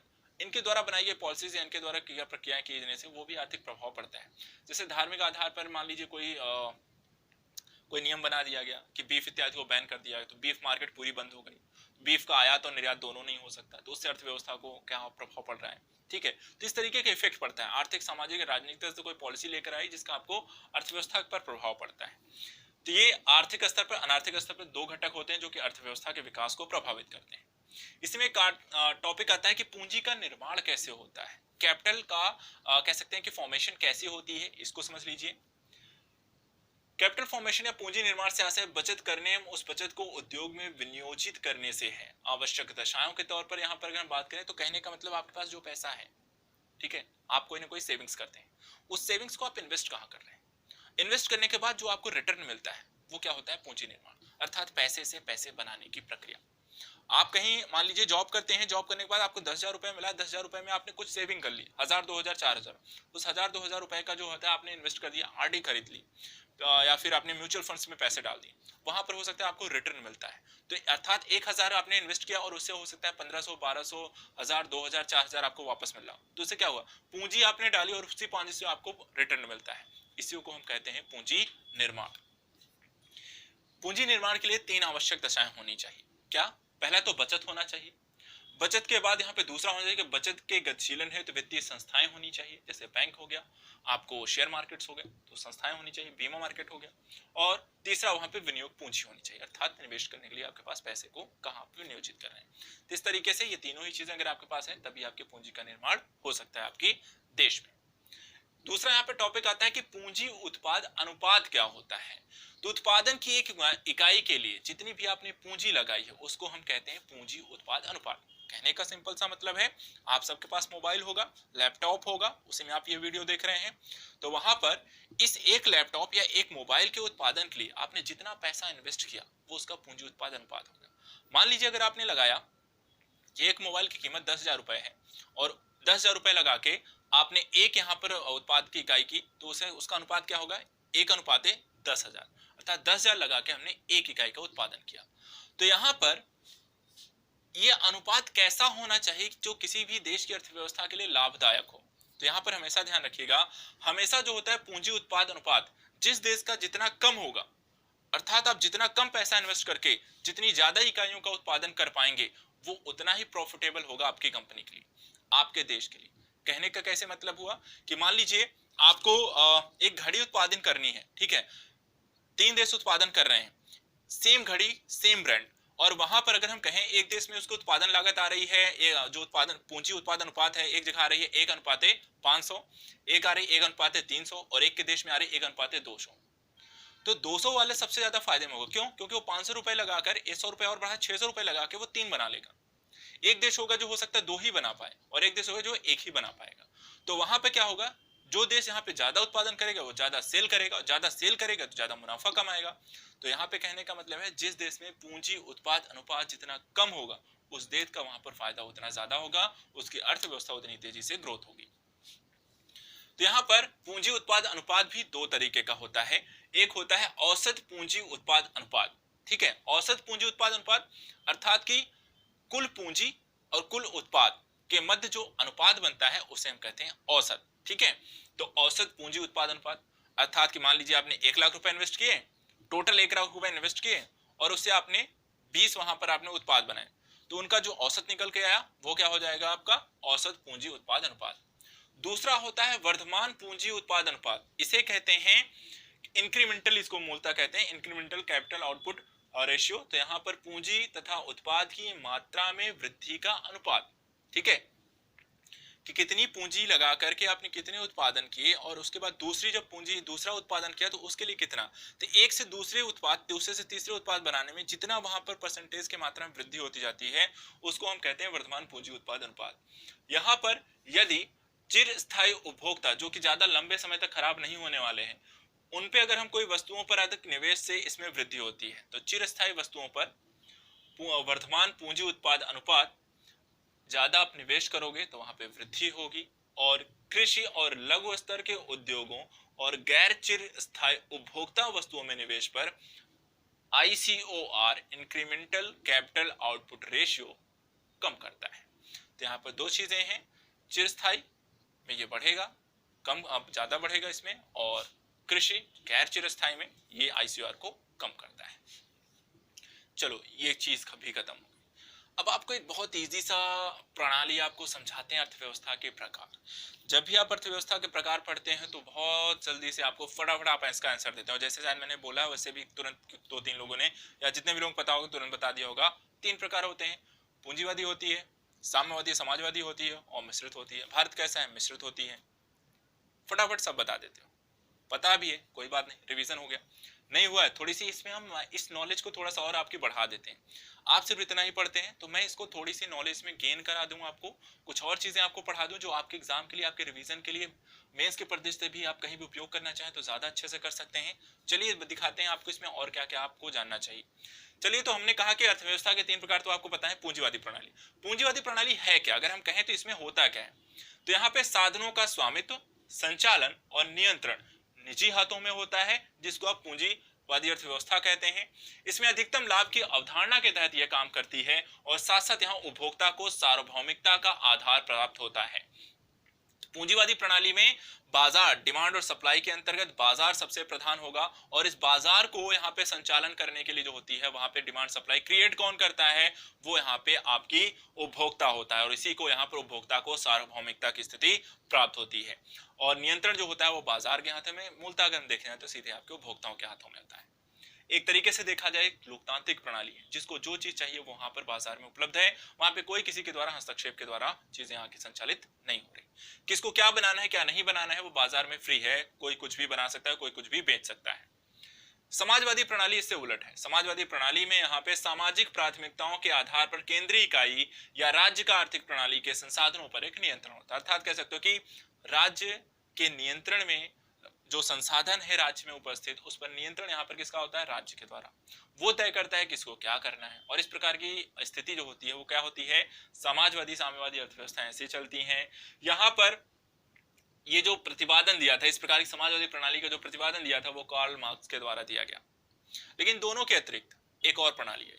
जब भारत स्वतंत्र हुआ तो उसने इन दोनों ही प्रणालियों से इतर एक पूंजीवादी अर्थव्यवस्था थी, यूएसए उसका नेतृत्व कर रहा था, एक तरफ यूएसएसआर था जो कि आपकी साम्यवादी अर्थव्यवस्था, समाजवादी अर्थव्यवस्था को लेकर चल रहा था। भारत स्वतंत्र हुआ तो उसने इन दोनों को धता बंधाते हुए दोनों के सम्मिश्रण को अपना लिया, जिसको हम कहते हैं मिश्रित प्रणाली, जिसमें पूंजीवादी, साम्यवादी या समाजवादी दोनों ही अर्थव्यवस्था का सम्मिश्रण था और साथ ही साथ इसमें निजी और सार्वजनिक दोनों ही क्षेत्रों का समावेश था। यहाँ पर अगर हम देखें तो इसमें निजी, सार्वजनिक क्षेत्र या बाजार तंत्र तथा राज्य की भूमिका घनिष्ठ रूप से संबंधित है। पूंजीवाद समाजवाद विचारधारा का इसमें मिश्रण दिखाई देता है। इस भूमिका को अगर हम कहें तो ये पूरी जो भूमिका है अर्थात की मिश्रित प्रणाली है, इसको भी आप 3 आधारों पर था 3 भागों में डिवाइड करके पढ़ सकते हैं। ये भी प्रणाली 3 अलग अलग पार्ट में डिवाइड होती है। एक पार्ट होता है जिसे हम कहते हैं मिश्रित बाजार प्रणाली। इस प्रकार की मिश्रित बाजार प्रणाली में संसाधनों का जो विभाजन है वो बाजार तंत्र की प्रधानता पर निर्भर करता है। अर्थात कि एक बार फिर से मिश्रित बाजार प्रणाली में भी बाजार प्रमुख होता है, बाजार की यहाँ पे प्रधानता होती है। जो राज्य होता है वो सिर्फ कल्याणकारी भूमिका का निर्वहन करने के लिए एक सक्रिय भागीदारी में होता है। दूसरा है नियोजित मिश्रित अर्थव्यवस्था। नियोजित मिश्रित अर्थव्यवस्था में हम देख सकते हैं कि राज्य की इसमें भूमिका प्रथम होती है। भारत में योजना आयोग था जो ये बताता था कि इसको क्या करना है, किस क्षेत्र में किस तरीके काम किया जाएगा, कौन सी चीजें कहाँ लगाई जाएंगी। तो यहाँ पे क्या है, राज्य की भूमिका प्रमुख होती है। योजना आयोग, नीति आयोग, योजना आयोग जैसे संस्थान थे जो कि पॉलिसीज मेकर थे, वो लक्ष्यों का निर्धारण करते थे और उसी के अनुरूप यहाँ पे सामाजिक लाभ की दृष्टि राज्य तथा निजी क्षेत्र दोनों की भूमिका वहां पे निर्धारित होती थी। तीसरा आती है जिसको हम उदारवादी व्यवस्था कहते हैं। उदारवादी व्यवस्था नियोजन के साथ साथ बाजार तथा निजी क्षेत्र की इसमें भागीदारी। ठीक है, तो यहाँ पर क्या है, नियोजन के साथ साथ बाजार तथा निजी क्षेत्र की इसमें भागीदारी होती है और साथ साथ यहाँ पर निजी भागीदारी के प्रति इनकी नीतियां कैसी होती हैं, एक उदारवादी स्वरूप को अपनाती हैं। राज्य की जो भूमिका होती है इसमें निर्देशात्मक भूमिका होती है, अर्थात वो सिर्फ निर्देश देने का कार्य करता है, बाकी वहां पर जो कार्य करना होता है वो निजी क्षेत्रों के हाथों में होता है। एक पीपीपी मॉडल अर्थात सार्वजनिक निजी भागीदारी हम इस क्षेत्र में देख सकते हैं। और 1991 के बाद जो एलपीजी रिफॉर्म्स हुए हैं भारत में, जो आप व्यवस्था देखते हैं, मिश्रित अर्थव्यवस्था भी किस प्रकार की मिश्रित अर्थव्यवस्था है, एक उदारवादी मिश्रित अर्थव्यवस्था भारत की प्रणाली के तौर पर, एक अर्थव्यवस्था के तौर पर आप समझ लीजिए यहाँ पे संचालित होती है। राज्य है, राज्य अपनी भूमिका का निर्वहन करता है, लेकिन धीरे धीरे उसने क्या किया है, हर एक सेक्टर निजी क्षेत्रों के लिए ओपन कर दिया है। बस वहां पे जहां समस्याएं आती हैं वो तब आगे सामने आता है और उन समस्याओं को दूर करने का प्रयास करता है और कैसे दूर किया जाता है इससे संबंधित निर्देश देता है। बाकी वहां पर वो उन क्षेत्रों में जहां पे कोई नहीं काम कर रहा है वो वहां पे काम कर रहा होता है। कुछ और चीजें हैं जो कि अर्थव्यवस्था के प्रकारों से ही संबंधित हैं। जैसे कि एक क्वेश्चन पूछा जाता है कि लेसेस फेयर सिस्टम किसने दिया, अर्थात कि हस्तक्षेप की अवधारणा कि बाजार में किसी तरीके का हस्तक्षेप नहीं करना चाहिए किसी को, इसे कहा गया। इसका जो प्रतिपादन किया गया था इटली के एक अर्थशास्त्री थे जिनका नाम था शेरा के द्वारा यहाँ पर ये लेसेस फेयर सिस्टम को या हस्तक्षेप के सिद्धांत को प्रतिपादित किया गया। एक और चीज की आर्थिक विकास की बाजार प्रणाली को के स्वरूप को लोकतांत्रिक प्रणाली भी कहा जाता है। अगर कभी आपसे पूछा जाए कि किस प्रकार की अर्थव्यवस्था की प्रणाली को लोकतांत्रिक प्रणाली कहा जाता है, लोकतंत्र का मतलब क्या हुआ कि जहां पर सभी जो व्यक्ति हैं वो जो चाहें वो कर सकते हैं, जो चीज खरीदना चाहें वो खरीद सकते हैं। और ये प्रणाली आपको कौन देती है? बाजार आधारित प्रणाली। बाजार में सब चीजें हैं, हर कोई बेच रहा है, जो चाहे बनाए बेचे, और वहां पर उपभोक्ता के पास भी अधिकार है, वो जिसका चाहे जितने मूल्य खरीदना चाहे खरीद सकता है। वहां पर किसी प्रकार का कोई किसी पर प्रतिबंध नहीं लगा रहा है। और ये प्रणाली आपको दिखाई कहां देती है? ये आपको दिखाई देता है आपको किसमें? पूंजीवादी प्रणाली या बाजार आधारित प्रणाली में। इसी तरीके से आर्थिक विकास की जो केंद्रीकृत नियोजन प्रणाली है, जिसे हम समाजवादी प्रणाली भी कहते हैं, इसमें क्या होता है? ये उपभोक्ताओं तथा उत्पादकों की स्वतंत्रता का अपहरण, प्रेरणा व साहस का अभाव इसमें होता है, और अधिकारियों की तानाशाही होती है और भ्रष्टाचार की बुराई होती है। जब भी सरकारकारी नियंत्रण होगा तो सरकार किसी भी काम को करने के लिए क्या करेगी? आपसे कुछ ना कुछ वसूल करेगी। जो अधिकारी बैठा होगा कहेगा कि अगर आपको कोई कंपनी ओपन करनी तो लाइसेंस चाहिए, तो कुछ पैसा हमें दीजिए। तो इस तरीके की प्रणाली में क्या है? जहां पे हर चीज अगर सरकार के नियंत्रण में है तो वहां भ्रष्टाचार भी होगा। आप जो करना चाह रहे हैं वो सारे चीज सरकार सब आपको करने भी ना दे, तो एक तानाशाही भी है, भ्रष्टाचार भी है, वो सारी चीजें धीरे धीरे समाप्त होती है। बाजारवादी व्यवस्था एक लोकतांत्रिक प्रणाली है। मिश्रित अर्थव्यवस्था को दोहरी अर्थव्यवस्था किसने कहा? Professor Henson. किसने कहा? मिश्रित अर्थव्यवस्था कैसी अर्थव्यवस्था है? एक दोहरी अर्थव्यवस्था है, क्योंकि पूंजीवादी और समाजवादी दोनों ही इसमें हैं। मिश्रित अर्थव्यवस्था एक नियंत्रित आर्थिक प्रणाली है, इसे कहा था प्रोफेसर लर्नर ने। तो ये आपको मैंने समझाया कि आर्थिक विकास को प्रभावित करने कारक के साथ साथ अर्थव्यवस्था के प्रकार क्या है। अब आपको समझाते हैं कि विकसित अर्थव्यवस्था यदि कह सकते हैं कोई भी विकासशील अर्थव्यवस्था है या फिर विकासाधीन अर्थव्यवस्था है, और वो यदि वो एक विकसित अर्थव्यवस्था में परिवर्तित होती है तो वहां पे आपको क्या क्या परिवर्तन देखने को मिलेगा। आपसे कई बार हो सकता है पूछा जाए कि भारत एक विकासशील अर्थव्यवस्था है, लेकिन यदि भारत एक विकसित अर्थव्यवस्था बनती है तो वहां पर क्या क्या परिवर्तन देखने को मिल सकते हैं, क्या चीजें होनी चाहिए उसके पास। तो ये चीज आप समझ लीजिए। यहां पर बचत दर में वृद्धि हो, जब आपके देश में बचत दर, लोगों के पास पैसे ज्यादा बचने अर्थात सेविंग ज्यादा होने लगे, खाद्यान्न के उपयोग में कमी आए और गैर खाद्यान्न के उपयोग में वृद्धि होने लगे। तीसरा, टिकाऊ उपभोग वस्तुओं के प्रयोग में ज्यादा वृद्धि हो, जीडीपी में कृषि के योगदान में कमी आए और उद्योग और सेवा सेक्टर का योगदान बढ़े, जिसमें सेवा सेक्टर का सबसे ज्यादा योगदान जीडीपी में हो। सरकारी राजस्व और व्यय दोनों में जब वृद्धि हो, अर्थात टैक्स भी ज्यादा आने लगे और व्यय भी वहां पे ज्यादा उसी मात्रा में एक्सपेंडिचर हो सके। जन्म दर व मृत्यु दर दोनों में कमी आए, क्योंकि लोग जागरूक होते हैं तो बहुत ज्यादा जनसंख्या की वृद्धि अर्थात हम दो हमारे एक वाली अवधारणा आ जाती है, और अच्छी स्वास्थ्य सुविधाएं उपलब्ध होने के कारण डेथ का जो रेशियो है वो भी कम हो जाता है। समृद्धि दर जनसंख्या दर से अधिक हो जाती है, अर्थात लोगों की जो होती है आर्थिक समृद्धि, जीडीपी जो होती है वो तेजी से बढ़ती है, और उसके मुकाबले जो जनसंख्या वो धीरे धीरे कम हो जाएगी। आय की विषमता में कमी आएगी, अर्थात लगभग सभी लोगों के पास यहाँ पे पैसे एक समान मात्रा में नहीं होंगे, तो बहुत ज्यादा बहुत कम भी नहीं होगा, अर्थात बहुत गरीब और बहुत अमीर नहीं होंगे, बल्कि धीरे धीरे उनके बीच का जो अंतर होगा वो कम होगा। विनिर्मित वस्तुओं के निर्यात में वृद्धि, तो यहाँ पर ये सब चार ही चीजें अगर आपके देश में होने लगेंगी जिस दिन, तो आपका भी देश क्या हो जाएगा? एक विकसित देश हो जाएगा। अभी अगर हम देखें तो इनमें से ऐसी कोई भी चीज नहीं है जो कि हमारे यहाँ होती है। कुछ चीजें हैं जो कि डेवलप हो रही है, जैसे बचत दर हमारी अच्छी है, लेकिन अभी बहुत सारी चीजें हैं जहां पर हमें काम करने की जरूरत है। चलिए, ये तो हो गया आपको बेसिक स्ट्रक्चर के तहत, बेसिक इकोनॉमी के तहत सारी चीजें। अब आपको एक चीज और पढ़ाते हैं, सबसे ज्यादा क्वेश्चन और हर एग्जाम में पूछे जाने वाले क्वेश्चन और कंपलसरी पूछे जाने वाले क्वेश्चन का पार्ट अब शुरू कर रहे हैं, राष्ट्रीय आय, नेशनल इनकम से। यहां पर आपको हम पढ़ाएंगे राष्ट्रीय आय क्या होती है, चालू कीमतों पर राष्ट्रीय आय, स्थिर कीमतों पर राष्ट्रीय आय क्या है, जीडीपी क्या होती है, जीएनपी क्या होती है, एनडीपी, एनएनपी क्या होती है। यहां से आपको क्वेश्चन आता ही आता है, कुछ ना कुछ पूछा ही जाता है। तो चलिए इनको हम एक एक करके पढ़ना शुरू करते हैं। सबसे पहले राष्ट्रीय आय क्या होती है, इसको समझिए। अंतिम वस्तुओं एवं सेवाओं के मौद्रिक मूल्य के योग एक राष्ट्रीय एक वर्ष में जो समस्त आर्थिक क्रियाएं उत्पादित जो वस्तुएं हैं जो देश के सामान्य निवासियों के द्वारा घरेलू से कह सकते हैं कि सीमा में अथवा इसके बाहर रखकर उत्पादित की गई हो, वो आपकी क्या है? राष्ट्रीय आय। बेसिकली आप इसे हम एक और यहाँ पे अवधारणा आती है जिसको आप कहते हैं सकल राष्ट्रीय उत्पाद, जो एक वर्ष की अवधि में सामान्य नागरिकों द्वारा देश की घरेलू सीमा के अंदर और बाहर, तो जीएनपी जो मूलतः होता है उसी को हम यहाँ पर देखें तो एक राष्ट्रीय आय की अवधारणा को यहाँ पर स्पष्ट करती है। साथ ही राष्ट्रीय आय को मुद्रा के मापन के रूप में भी प्रयोग किया जाता है। पुरानी वस्तुओं के मूल्य को इसमें शामिल नहीं किया जाता। तो एक चीज ध्यान रखिएगा, राष्ट्रीय स्तर में हम क्या चीजें सम्मिलित करेंगे और क्या चीजें सम्मिलित नहीं करेंगे। एक चीज तो ये क्लियर हो गई, मूलतः अगर हम शॉर्ट फॉर्म में राष्ट्रीय आय समझना हो तो एनएनपी का जो स्वरूप है या कैसे जीएनपी का जो स्वरूप है उसी को हम राष्ट्रीय आय की संज्ञा दे सकते हैं। और दूसरी जो चीज यहाँ पर समझने वाली चीज है कि राष्ट्रीय आय के अंतर्गत हम किसको जोड़ते हैं, किसको घटाते हैं। तो राष्ट्रीय आय को मुद्रा के रूप में मापन किया जाता है, राष्ट्रीय आय को मुद्रा के रूप में मापन किया जाता है। दूसरा, राष्ट्रीय आय के अंतर्गत हम पुरानी वस्तुओं के मूल्य को शामिल नहीं करते हैं, ये भी ध्यान रखना है। कई बार ये क्वेश्चन पूछा गया कि राष्ट्रीय आय के अंदर हम किन चीजों को शामिल करते हैं और नहीं करते हैं। घरेलू सेवाओं अथवा कार्य को राष्ट्रीय आय से बाहर रखा गया है, दूसरा पॉइंट ध्यान रखना है। तीसरा, वित्तीय परिसंपत्तियों का क्रय विक्रय राष्ट्रीय आय से बाहर, क्योंकि ये संपत्ति है, ये चालू खाते के संदर्भ में यहाँ पर कोई नया जो होता है यहाँ पर वृद्धि नहीं होती इससे, तो वहां पर इसको नहीं रखते हैं। हस्तांतरण भुगतान जिसमें पेंशन, वजीफा और भत्ता, इसको भी हम शामिल नहीं करते हैं। तो कौन कौन सी चीजें राष्ट्रीय आय में हम सम्मिलित नहीं करते हैं, एक बार और बता देते हैं। पुरानी वस्तुएं इसमें सम्मिलित नहीं करेंगे हम, परिसंपत्तियों क्रय विक्रय को सम्मिलित नहीं करेंगे, घरेलू सेवाओं और कार्यों को इसमें सम्मिलित नहीं करेंगे, और किसी प्रकार के हस्तांतरण भुगतान, पेंशन, वीजा इत्यादि को इसमें सम्मिलित नहीं करेंगे, वजीफा इत्यादि को। ये चीजें हो गई राष्ट्रीय आय।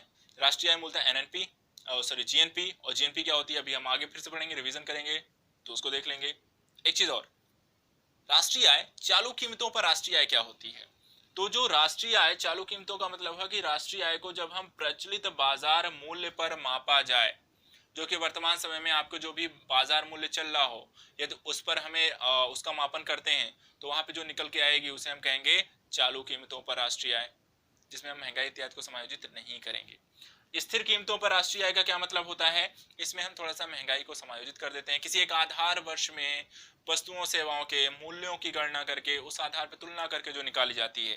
परिभाषा के तौर पे समझना हो तो क्या कहता है, एक लेखा वर्ष के दौरान, ठीक है, एक लेखा वर्ष के दौरान एक राष्ट्र के सामान्य नागरिकों के द्वारा उत्पादित समस्त अंतिम वस्तुओं सेवाओं के मौद्रिक मूल्य से है, जिसे किसी आधार वर्ष अर्थात जैसे कि अभी फिलहाल जो आधार वर्ष है 2011-12 है के मूल्यों पर मापा जाता है। इसे वास्तविक राष्ट्रीय आय कहते हैं। तो वास्तविक राष्ट्रीय आय से कहते हैं जो कि स्थिर कीमतों पर निकाला जाता है। तो स्थिर कीमतों पर जो राष्ट्रीय आय है उसी को हम वास्तविक राष्ट्रीय आय भी कहते हैं।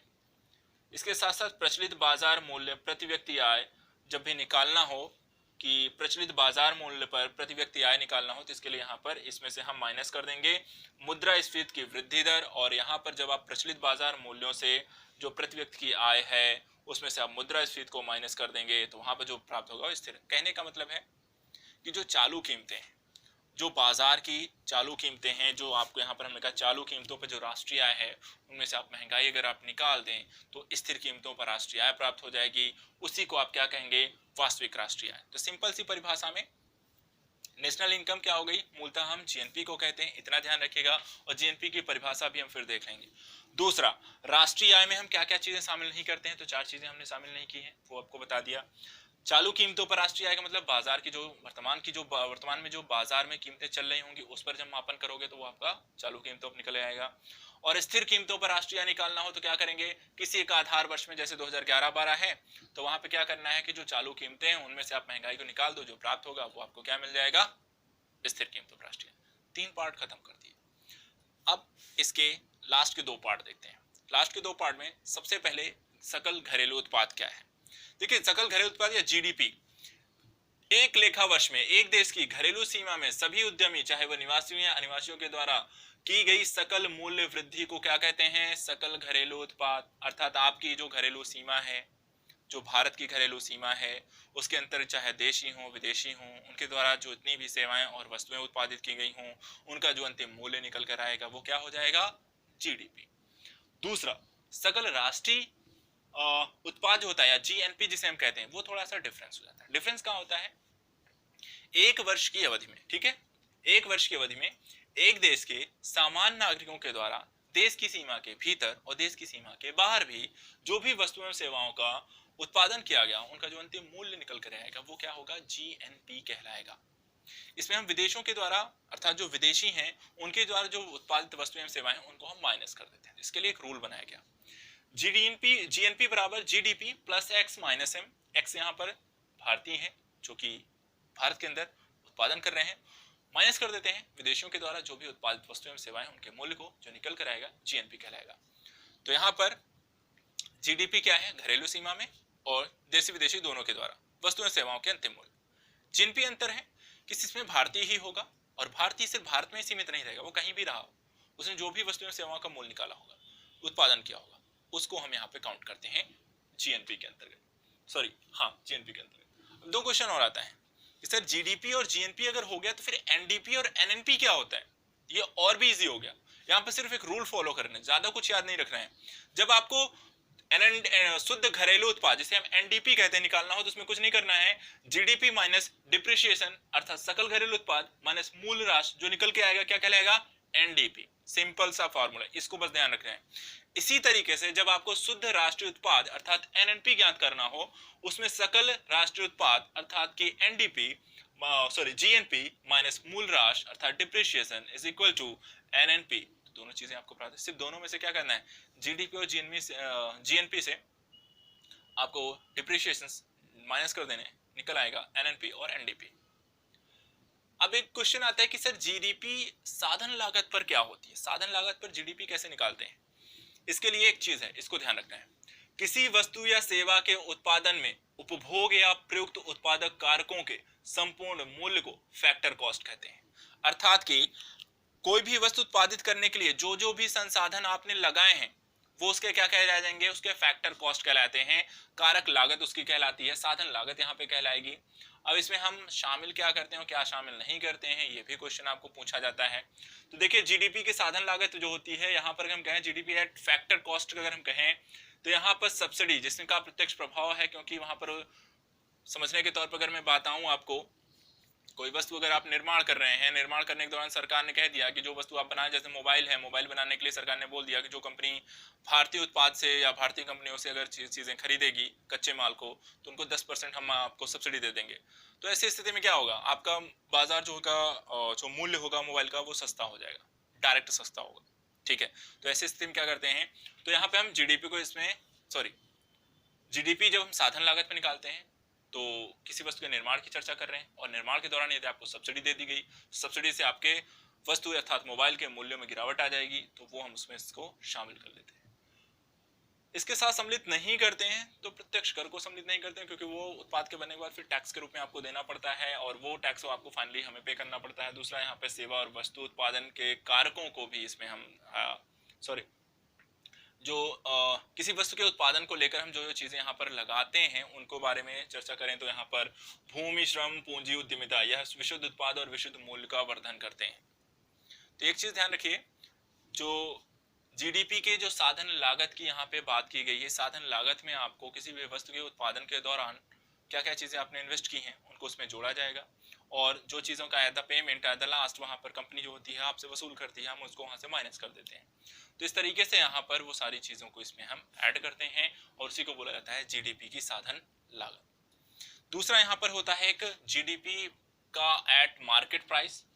इसमें देखिए वस्तु के उत्पादन के पश्चात बाजार मूल्य पर विक्रय, ठीक है, बाजार मूल्य पर जो विक्रय किया जाए, वस्तु के उत्पादन के पश्चात जिस मूल्य पर बाजार में आपको मोबाइल मिल रहा है, प्रोडक्ट मिल रहा है, वो क्या कहलाएगा, जीडीपी का बाजार मूल्य, GDP at market price.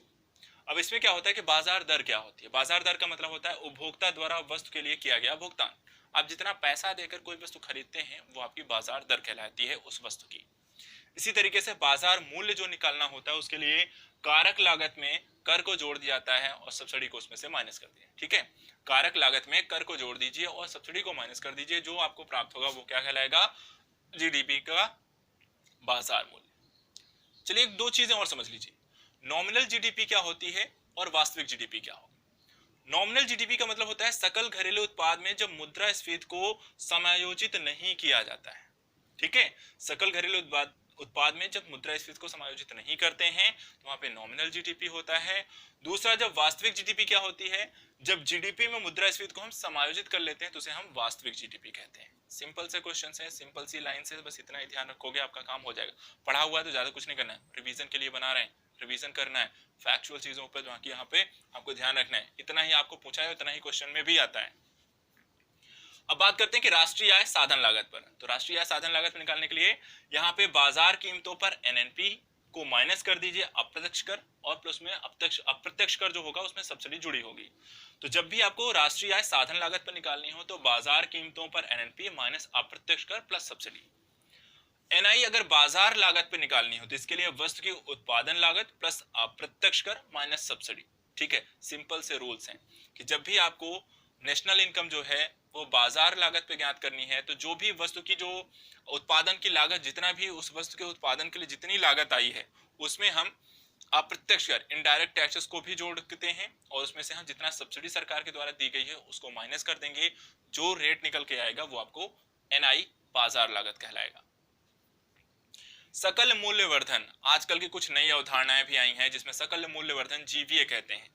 GVA किसी अर्थव्यवस्था में होने वाली कुल उत्पादन व आय का पता लगाता है। यह तय समय में इनपुट कॉस्ट और रॉ मटेरियल मूल्य निकालने के पश्चात कितने मूल्य के वस्तु एवं सेवा का उत्पादन हुआ इसका वो पता करते हैं। जब भी जीवीए के बारे में पता करनी हो, या जीवीए का टोटल प्राइस कितना है, जो भारत की अर्थव्यवस्था में जीवीए कितना है, तो या सकल मूल्यवर्धन भारतीय अर्थव्यवस्था का कितना है, तो जीवीए निकालने के लिए क्या करना है, कुछ नहीं करना है ज्यादा, जीडीपी में से माइनस कर दीजिए टैक्स प्लस सब्सिडी। ठीक है, तो यहाँ पे जीडीपी में से टैक्स और सब्सिडी को आप निकाल दीजिए, जो निकल के आएगा वो क्या कहलाएगा, आपका जीवीए। तो यहाँ पर सकल मूल्यवर्धन होता क्या है, एक वस्तु के उत्पादन के दौरान अलग अलग चरणों में असेंबलिंग में, अर्थात कि मान लीजिए अगर आपको एक बिस्किट बनाना है तो बिस्किट बनाने के लिए आपने सबसे पहले क्या किया, गेहूं खरीदा मान लीजिए, तो गेहूं सबसे पहला स्तर हो गया। फिर गेहूं के बाद दूसरे चरण में आए, दूसरे चरण में आपने आपको उस गेहूं को फिर आपने आटा या मिक्सअप किया, उसके लिए मशीन इत्यादि खरीदी, मशीन इत्यादि बिजली इत्यादि खर्च किया, और उसके बाद आपने उन सारे उत्पाद के कारण वो वस्तु महंगी होगी। तीसरे में बिस्किट, आपको दूसरे में बिस्किट अगर बन गया, तीसरे में उसकी पैकेजिंग होगी तो उसके बाद उसका मूल्य बढ़ जाएगा। तो यहाँ पे हर चरण के बाद जो वस्तु बनती जा रही है उसमें हर चरण के बाद कितने मूल्य में वृद्धि होगी उस उत्पाद को, उसी को हम सकल मूल्यवर्धन कहते हैं। कांटा मान लीजिए आपने 10 रुपए में खरीदा, बिस्किट आते आते वहां पे 20 रुपए हो गया, और पैकेजिंग के बाद वो 25 रुपए हो गया। तो 10 रुपए से 20 रुपए, 10 पर 10 रुपए बढ़ गया, और 20 से 25 में 5 रुपए और बढ़ गया। तो इस तरीके से जो मूल्यवर्धन होगा, तो पहले स्टेज में 10 और दूसरे में 5 रुपए की वृद्धि हुई, इसी को कहते हैं सकल मूल्यवर्धन। इसके बाद आता है सकल राष्ट्रीय खुशहाली। तो सकल राष्ट्रीय खुशहाली 1972 में भूटान के द्वारा इसे प्रारंभ किया गया। अपने देश की जीडीपी के आकलन की जगह वो सकल राष्ट्रीय खुशहाली के माध्यम से अपने देश के विकास को संचालित करते हैं, उसके बारे में चर्चा करते हैं, उसके बारे में प्रस्तुत करते हैं। यहाँ पे राष्ट्रीय प्रगति का ये पैमाना है। इसके साथ साथ यहाँ पे सकल राष्ट्रीय खुशहाली सूचकांक भी जारी किया जाता है। इसी तरह एक विश्व खुशहाली सूचकांक जो 2020 में जारी किया गया। विश्व खुशहाली जो सूचकांक है ये आपका सतत विकास समाधान नेटवर्क यूएन के द्वारा जारी किया जाता है। इसमें जो शीर्ष राष्ट्र थे वो थे फिनलैंड, स्विट्जरलैंड। भारत के इसमें जो स्थान था 144वां था, और इसमें टोटल जो देश सम्मिलित हुए थे 156 देश सम्मिलित हुए। रिपोर्ट का जो आधार था वो प्रति व्यक्ति आय, स्वस्थ जीवन प्रत्याशा, सामाजिक सपोर्ट और भ्रष्टाचार। देखिए इस तरह के जो सूचकांक है वो काफी ज्यादा आते हैं और पूछे जाते हैं, इसलिए हमने यहाँ पे सकल राष्ट्रीय खुशहाली के साथ वो सूचकांक भी चर्चा कर ली। सूचकांक में हमेशा पढ़ते हुए क्या ध्यान रखना है कि कितने देश सम्मिलित थे, कौन जारी करता है, भारत की रैंकिंग क्या थी, सर्वाधिक शीर्ष राष्ट्र कौन थे, नीचे कौन से हैं, और भारत के पड़ोसी देश कितने हैं। हमेशा कोई भी सूचकांक पढ़ते समय इसका ध्यान रखना है। और वही चीज मैंने आपको अभी तक 3 सूचकांक 4 सूचकांक पढ़ा दिए हैं 3-4 सब्जेक्ट में, और ऐसे बहुत सारे सूचकांक हम पढ़ते रहे। चलिए ये तो हो गया। अब इसके बाद आता है आय, इनकम। और इनकम जो होती है पैसे से रिलेटेड जो भी है, आय क्या होती है। कई बार अगर आपसे पूछे आपकी आय या आय से तात्पर्य क्या है, प्रति व्यक्ति आय क्या होती है, वास्तविक व्यय योग्य आय क्या होती है, तो इनके क्या आंसर आपको पता है। आय से रिलेटेड इन सारे क्वेश्चन जो होते हैं बहुत टिपिकल हैं लेकिन बहुत इजी हैं। समझने के तौर पे मैं कुछ फॉर्मूले के माध्यम से ये सारी चीजें आपको क्लियर कर देता हूँ, और आप अगर इतना ध्यान रखेंगे चाहे तो आपके की पॉइंट भी बना सकते हैं और रिवीजन के तौर पे आप यूज कर सकते हैं, लेकिन अगर आप सुनेंगे तो ये आपको हमेशा कंपलसरी क्लियर रहेगा। वैसे भी मैं इन सारी चीजों को बहुत डिटेल से पढ़ा चुका हूँ, वीडियोस अगर आपने देखे हैं इकोनॉमी के मेरे, तो वहाँ पे आपको सब कुछ पढ़ा हुआ है। ये सिर्फ रिविजन के लिए है, और रिविजन के लिए सिर्फ ध्यान से सुनते चलना है, तो इसको ध्यान से सुनिएगा। आय का मतलब हुआ किसी व्यक्ति या समूह को मजदूरी, वेतन, किराया, ब्याज, लाभ, भत्ता, पेंशन इत्यादि के रूप में अगर कुछ भी जो आपको मनी मिल रही है वो आपकी क्या है, आय है। ठीक है, इसमें व्यय योग्य आय निकालनी हो या पता करनी हो तो क्या होगा कि जो आपको व्यक्तिगत आय प्राप्त होती है उनमें से आप प्रत्यक्ष कर को माइनस कर दीजिए। प्रत्यक्ष कर जैसे कि आपका आयकर है, संगठन कर है, कॉर्पोरेट टैक्स है, इनको आप माइनस कर दीजिए। जो निकल के आएगा टैक्स देने के बाद जो पैसा आपके पास बचा वो क्या होगी, व्यय योग्य आय होगी। इसी तरह से क्वेश्चन आता है कि प्रति व्यक्ति आय क्या है, पर कैपिटा इनकम क्या है, तो कुल राष्ट्रीय आय बटे कुल जनसंख्या, तो आप डिवाइड कर दीजिए, जो निकल के आएगा आपके मिल जाएगा, आपको प्रति व्यक्ति आय प्राप्त हो जाएगी। इसी तरह से व्यक्तिगत आय क्या होती है, तो नेशनल इनकम प्लस सरकारी हस्तांतरित मदें प्लस वाणिज्यिक हस्तांतरित भुगतान प्लस सरकार के द्वारा शुद्ध ब्याज भुगतान को माइनस कर दीजिए, किससे, कंपनियों संगठनों का अवितरित लाभ, संगठन कर, सामाजिक सुरक्षा व्यय, इन सारी चीजों को यहाँ पे इसमें से निकाल दीजिए, आपको प्रति व्यक्ति यहाँ पे व्यक्तिगत आय प्राप्त हो जाएगी। वास्तविक आय क्या होती है, अर्थात व्यय योग्य आय में से महंगाई अर्थात के इन्फ्लेशन जो एडजस्ट कर दीजिए उनको माइनस कर दीजिए, उसके बाद जो प्राप्त होगा वो आपको प्राप्त हो जाएगी वास्तविक आय। अब यहाँ पे ये सारी जो गणना करते हैं दो संगठन करते हैं, एक है आपका केंद्रीय सांख्यिकी संगठन, दूसरा है राष्ट्रीय प्रदेश नमूना सर्वेक्षण, तो इनके बारे में आपको पढ़ा देते हैं। संगठन देखिए, केंद्रीय सांख्यिकी संगठन जिसको सीएसओ कहते हैं, सीएसओ की स्थापना 2 मई 1991 में हुई। इसका मुख्यालय रफली तौर पे देख लेते हैं क्योंकि यहाँ पे दोनों ही लगभग खत्म हो चुके हैं, इसलिए राष्ट्रीय आयोग आ चुका है, सांख्यिकी आयोग आ गया है। तो इसका मुख्यालय औद्योगिक सांख्यिकी शाखा कोलकाता में है इसकी। दिल्ली में इसका मुख्य मुख्यालय है। सीएसओ के द्वारा एक वार्षिक प्रकाशन किया जाता है जो राष्ट्रीय लेखा सांख्यिकी कहलाता है। साथ ही यहाँ पर इसका जो आधार वर्ष है जिस आधार पर यह गणना इत्यादि करते हैं, जो आंकड़े 2011-12 के आधार पर करते हैं। राष्ट्रीय आय के ये आंकड़े प्रस्तुत करते हैं प्राथमिक क्षेत्र के, जिसमें प्राथमिक क्षेत्र के अंतर्गत कृषि, पशुपालन, मत्स्य, वानिकी, खनन। द्वितीय क्षेत्र संबंधी आंकड़े होते हैं जिसमें आपके विनिर्माण, विद्युत, गैस आपूर्ति, जलापूर्ति। और तृतीय क्षेत्र संबंधी भी आंकड़े होते हैं जिसमें आपके परिवहन, संचार, होटल, बैंकिंग, बीमा, लोक प्रशासन, सुरक्षा, शिक्षा, वास्तविक संपदा और विदेशी क्षेत्र सम्मिलित होता है। अब ये राष्ट्रीय सांख्यिकी आयोग MOSPI के अंतर्गत, राष्ट्रीय आपका जो मंत्रालय है उसके अंतर्गत ये कार्य करते हैं। दूसरा यहाँ पे राष्ट्रीय प्रतिदर्श नमूना सर्वेक्षण NSSO है, जिसकी स्थापना 1971 में हुई थी। इससे पहले जो था उसको हम राष्ट्रीय नमूना सर्वेक्षण कहते थे, जो उसकी स्थापना 1950 में हुई थी। राष्ट्रीय आय के आंकड़े अर्थव्यवस्था के असंगठित क्षेत्रों के बारे में अनुमान लगाना और योजना का व्यापक सर्वेक्षण करना, ये सारा काम यहाँ पर NSSO करता था। इससे संबंधित आंकड़ों का यहाँ पर ये समायोजन करते थे। साथ ही राष्ट्रीय सांख्यिकी आयोग का अब इनका गठन हो गया है, जिनमें इन दोनों को यहाँ पे सम्मिलित कर दिया गया है। राष्ट्रीय सांख्यिकी आयोग का गठन हुआ है 2005-6 में, और यहाँ पर सी रंगराजन की आर्थिक सलाहकार जो समिति के अध्यक्ष थे उनकी सिफारिश के आधार पर हुआ। इन दोनों को इसका अंग बना दिया गया। अब यहाँ पे जो भी कार्य प्रक्रिया होती है इनके द्वारा संचालित की जाती है। अब अगर हम बात करें जो राष्ट्रीय सांख्यिकी आयोग है, इसमें आपके 4 यहाँ पर अध्यक्ष हैं, 4 यहाँ पे अंशकालिक सदस्य हैं और 1 पदेन सदस्य होता है, और ये सभी मिलकर यहाँ पे कार्य करते हैं। देखिए ये सब तो हो गया, तो हमने स्टार्ट किया आपको ब्रिटिश के समय से, फिर कुछ मैंने आपको बेसिक कॉन्सेप्ट यहाँ पर आपको सब बता दिए, ठीक है। और अब हम इसमें प्रवेश करेंगे भारतीय अर्थव्यवस्था के चरण में।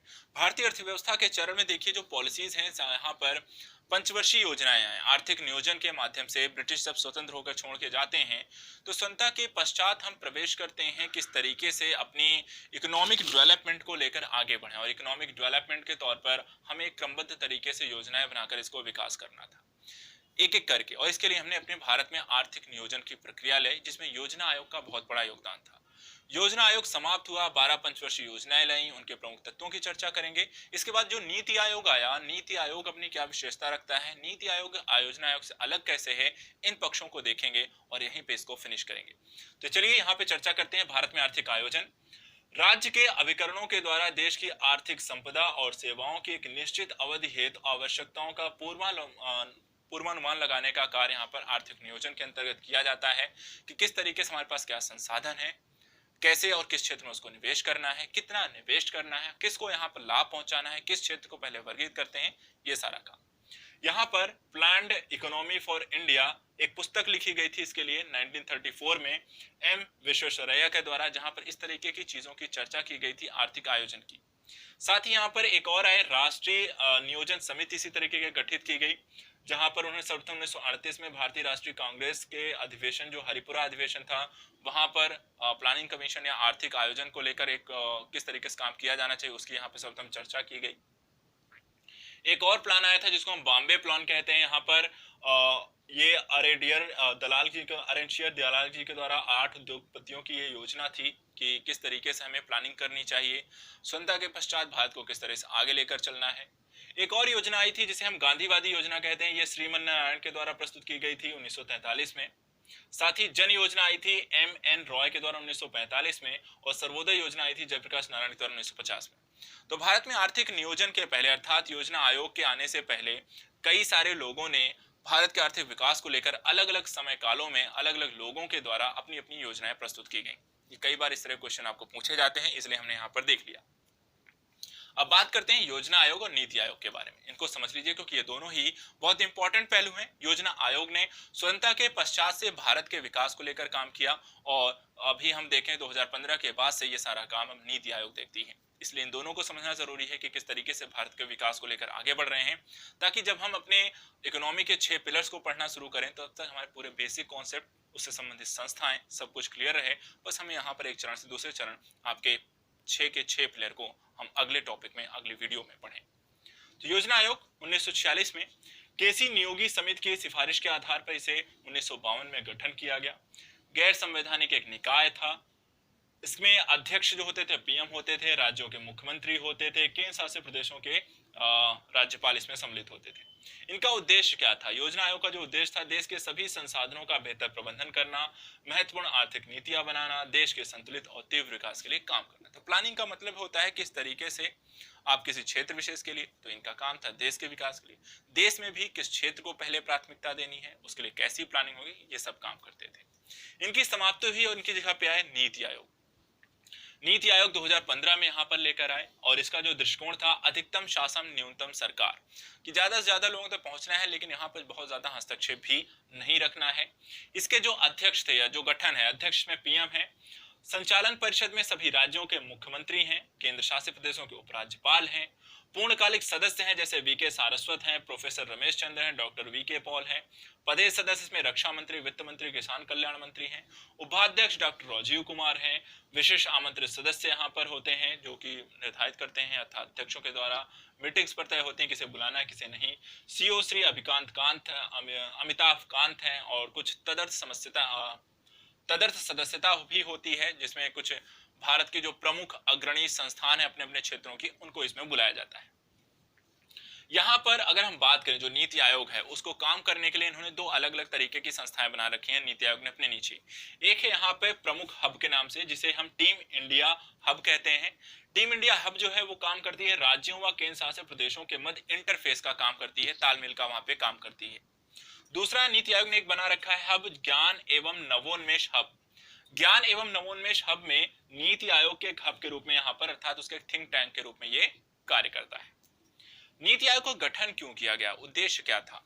देखिए, इनका काम था संघीय सहभागिता को बढ़ाना, ग्रामीण स्तर पर विश्वसनीय योजनाएं लागू करना, राष्ट्रीय सुरक्षा के हितों में आर्थिक रणनीतियां व नीतियां तय करना, सामाजिक व आर्थिक रूप से पिछड़े वर्ग के लिए नीतियों का निर्माण करना, राष्ट्रीय अंतरराष्ट्रीय शैक्षिक नीति अनुसंधान के मध्य भागीदारी सुनिश्चित करना, क्षेत्रीय व अंतर विभागीय मुद्दों का समाधान करना, योजना का विकेंद्रीकरण करना, विशेषज्ञता और प्रदर्शन के आधार पर जिम्मेदारियां तय करना, ये सारे काम यहाँ पर इनके द्वारा संचालित किए जाते हैं। अर्थात एक संपूर्ण तरीके से राष्ट्र के विकास के लिए हर एक स्तर पर मिलकर काम करने के लिए अंग को कह सकते हैं कि गठन किया गया था। इनके अपने 3 दस्तावेज हैं, अर्थात कि यहाँ पर भारत को किस तरीके से विकास करना है और किस समय काल में कितनी अवधि तक किस तरीके की प्रक्रियाएं लेकर बढ़नी, तो इन्होंने अपने 3 दस्तावेज प्रस्तुत किए। इन्होंने कहा कि हम भारत को लघु, मध्यम और दीर्घावधि के आधार पर योजना की प्लानिंग करेंगे, जिसमें लघु 3 वर्षीय दस्तावेज होगा, मध्यम अवधि के लिए 7 वर्षीय मध्यम अवधि की रणनीति तय की गई और दीर्घावधि के तहत 15 वर्षीय दस्तावेज प्रस्तुत किए गए और उसके माध्यम से 15 वर्षीय दस्तावेज एक वृहद दृष्टिकोण है जिसमें हमने बड़े लक्ष्यों को निर्धारित किया गया है। 7 वर्षीय जो योजना है, उन्हीं योजनाओं को जो होती है कम समय में कौन से पूरी हो सकती है, उनको 7 वर्ष के अंतर्गत, और उसको भी हमने डिवाइड कर लिया 3-3 वर्षों के छोटे छोटे टारगेट्स के अंतर्गत हम क्या क्या हासिल करेंगे, जो कमियां रह जाएंगी उसको हम पूरी करके आगे उसे हम अच्छे से लागू कर सकेंगे। एक ये भी क्वेश्चन बहुत आम होता है, पूछा ये जाता है कि योजना आयोग ऑलरेडी थे, उसने इतने लंबे समय तक काम किया, तो नीति आयोग उससे अलग कैसे काम करती, दोनों में मूलतः अंतर क्या है। तो जाते जाते मैं आपको ये भी समझा दूं कि इन दोनों ही नीति आयोग और योजना आयोग, इन दोनों में मूल अंतर क्या है। देखिए, नीति आयोग जो है वो एक सलाहकार थिंक टैंक के रूप में काम करती है, जबकि योजना आयोग जो होती है उसका काम था योजना बनाना, प्रमुख थी वहां पे, स्वायत्त थी। यहाँ पे सदस्यों को, अर्थात नीति आयोग में सदस्यों की यहाँ पे व्यापक विशेषज्ञता पर बल दिया गया था, जबकि प्लानिंग कमीशन में सीमित विशेषज्ञता थी लोगों के पास। नीति आयोग में सरकारी संघवाद की स्थिति को ज्यादा प्राथमिकता दी गई है और प्लानिंग कमीशन में यहाँ पर राज्यों की भागीदारी सीमित रही है। मूलतः वहां पे योजना आयोग ही सब कुछ तय करता था। नीति आयोग जो है बॉटम अप अप्रोच रखता है, अर्थात नीचे से ऊपर की ओर विकास को प्राथमिकता देता है, जबकि planning commission top down approach रखता है, अर्थात ऊपर से नीचे की ओर विकास को प्राथमिकता देता है। इसके अतिरिक्त नीति आयोग के पास धन आवंटन की शक्ति नहीं है, ये वित्त मंत्रालय के पास होगी, वित्त मंत्री के पास होगी, जबकि प्लानिंग कमीशन के पास जो था, मंत्रालयों और राज्यों को धन आवंटित करने की भी शक्ति उसी के पास थी। तो ये तो अंतर हो गया। अब जाते जाते मैं आपको ये भी समझा दूं कि जो पंचवर्षीय योजना थी, 12 पंचवर्षीय योजना, वो भी जाते जाते पढ़ ही लीजिए, क्योंकि कई बार इस तरह क्वेश्चन आपको पूछे जाते हैं कि कौन सी पंचवर्षीय योजना में क्या वहां पे प्राथमिकता थी या कौन से उद्देश्य निर्धारित किए गए थे, कब लागू की गई थी। तो इनके कालक्रम को जाते जाते हम पढ़ रहे हैं तो सब कुछ भी नहीं छोड़ेंगे, और योजना आयोग को पढ़ रहे हैं तो उसकी पंचवर्षीय योजनाओं के बारे में मोटे मोटे डाटा को मैं आपको बता देता हूँ। तो यहाँ पे योजना है 1 से 12 तक की योजनाएं हैं, और वहां पे कौन कौन से मॉडल हैं, इनकी समयावधि क्या है और इनके केंद्रीय बिंदु क्या हैं, उनको हम यहाँ पे पढ़ेंगे।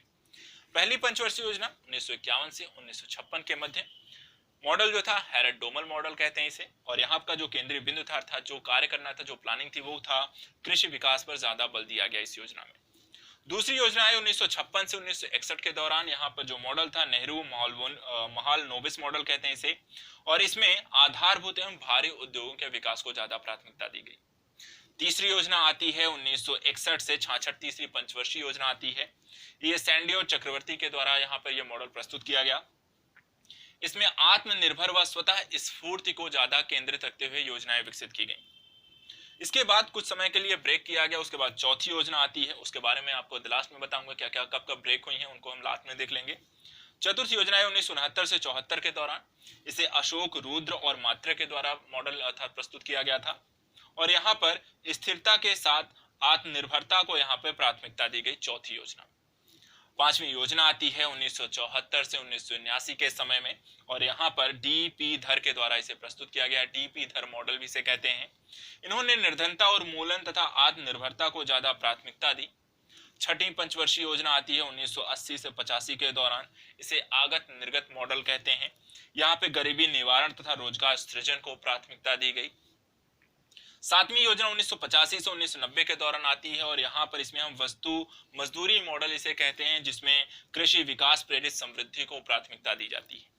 इसके बाद आता है आठवीं योजना 1992 से 1997 के दौरान, जॉन डब्ल्यू मिलर के द्वारा इसे प्रस्तुत किया गया, इसे जॉन डब्ल्यू मिलर मॉडल भी कहते हैं। यहाँ पर इसे मानव संसाधन विकास को इसमें ज्यादा प्राथमिकता दी जाती है, केंद्र बिंदु यहाँ पर मानव संसाधन विकास पहली बार बनता है, तो इसको ध्यान रखिएगा आठवीं पंचवर्षीय योजना के दौरान। नवीं पंचवर्षीय योजना 1997 से 2002, आगत निर्गत मॉडल, सामाजिक न्याय, समानता और आर्थिक समृद्धि को यहाँ पे प्राथमिकता दी गई। 10वीं पंचवर्षीय योजना 2002 से 2007, योजना आयोग ने इसको बनाया, योजना आयोग के पत्र के द्वारा ये विकसित की गई। सामाजिक न्याय, समानता और आर्थिक समृद्धि यहाँ पर ज्यादा प्राथमिकता देते हुए अगेन दिखाई देते हैं। 11वीं पंचवर्षीय योजना आती है, और ये आती है 2007 से 2012 के दौरान, दूसरी बार इसे योजना आयोग ही प्रस्तुत कर रहा है। तीव्रतर व आर्थिक समावेशी विकास की ये बात करते हैं, और एट द लास्ट जो 12वीं पंचवर्षीय योजना और अंतिम पंचवर्षीय योजना आती है 2012 से 2017 के दौरान योजना आयोग के द्वारा तीव्र संपोषणीय और अधिक समावेशी विकास को ये ज्यादा प्राथमिकता देते हुए दिखाई देते हैं। ये पंचवर्षीय योजनाएं हैं, ये पुराने डाटा हैं, लेकिन क्वेश्चन अगर पूछा जाता है तो यही होता है, कौन सी पंचवर्षीय योजना, क्या केंद्र बिंदु था, कब लाई गई और क्या इंपॉर्टेंट एस्पेक्ट है, इससे रिलेटेड कुछ चीजें पूछी जाती हैं। कुछ पंचवर्षीय योजनाएं में कुछ बहुत ही प्रमुख घटनाएं हुई और कई बार ये पंचवर्षीय योजनाएं बीच बीच के समय काल में यहाँ पे टूट गई और उनकी जगह पे नई चीजें डेवलप होती हुई दिखाई देती हैं। तो ये क्या थे, एट द लास्ट यहाँ पे फिनिश करते हैं अपने आज के सिलेबस को, आज के टॉपिक्स को, आज के वीडियोस को, आज के सेशन को इन महत्वपूर्ण बिंदुओं के साथ। और ये बहुत इंपॉर्टेंट है क्योंकि ये बहुत सारे एग्जाम में कई बार ये पूछेंगे। जैसे 1966 से 69 को 3 वार्षिक योजनाएं संचालित की गई, ठीक है। इसे प्लान हॉलिडे या योजना अवकाश के नाम से भी जानते हैं। तो योजना अवकाश किस समय को कहा जाता है, 1966 से 69 या प्लान हॉलिडे या 3 वार्षिक योजना यहाँ पर आई। इसी दौरान 1969 को अगर हम बात करें तो लीड बैंक योजना प्रारंभ की गई 1969 में, ठीक है।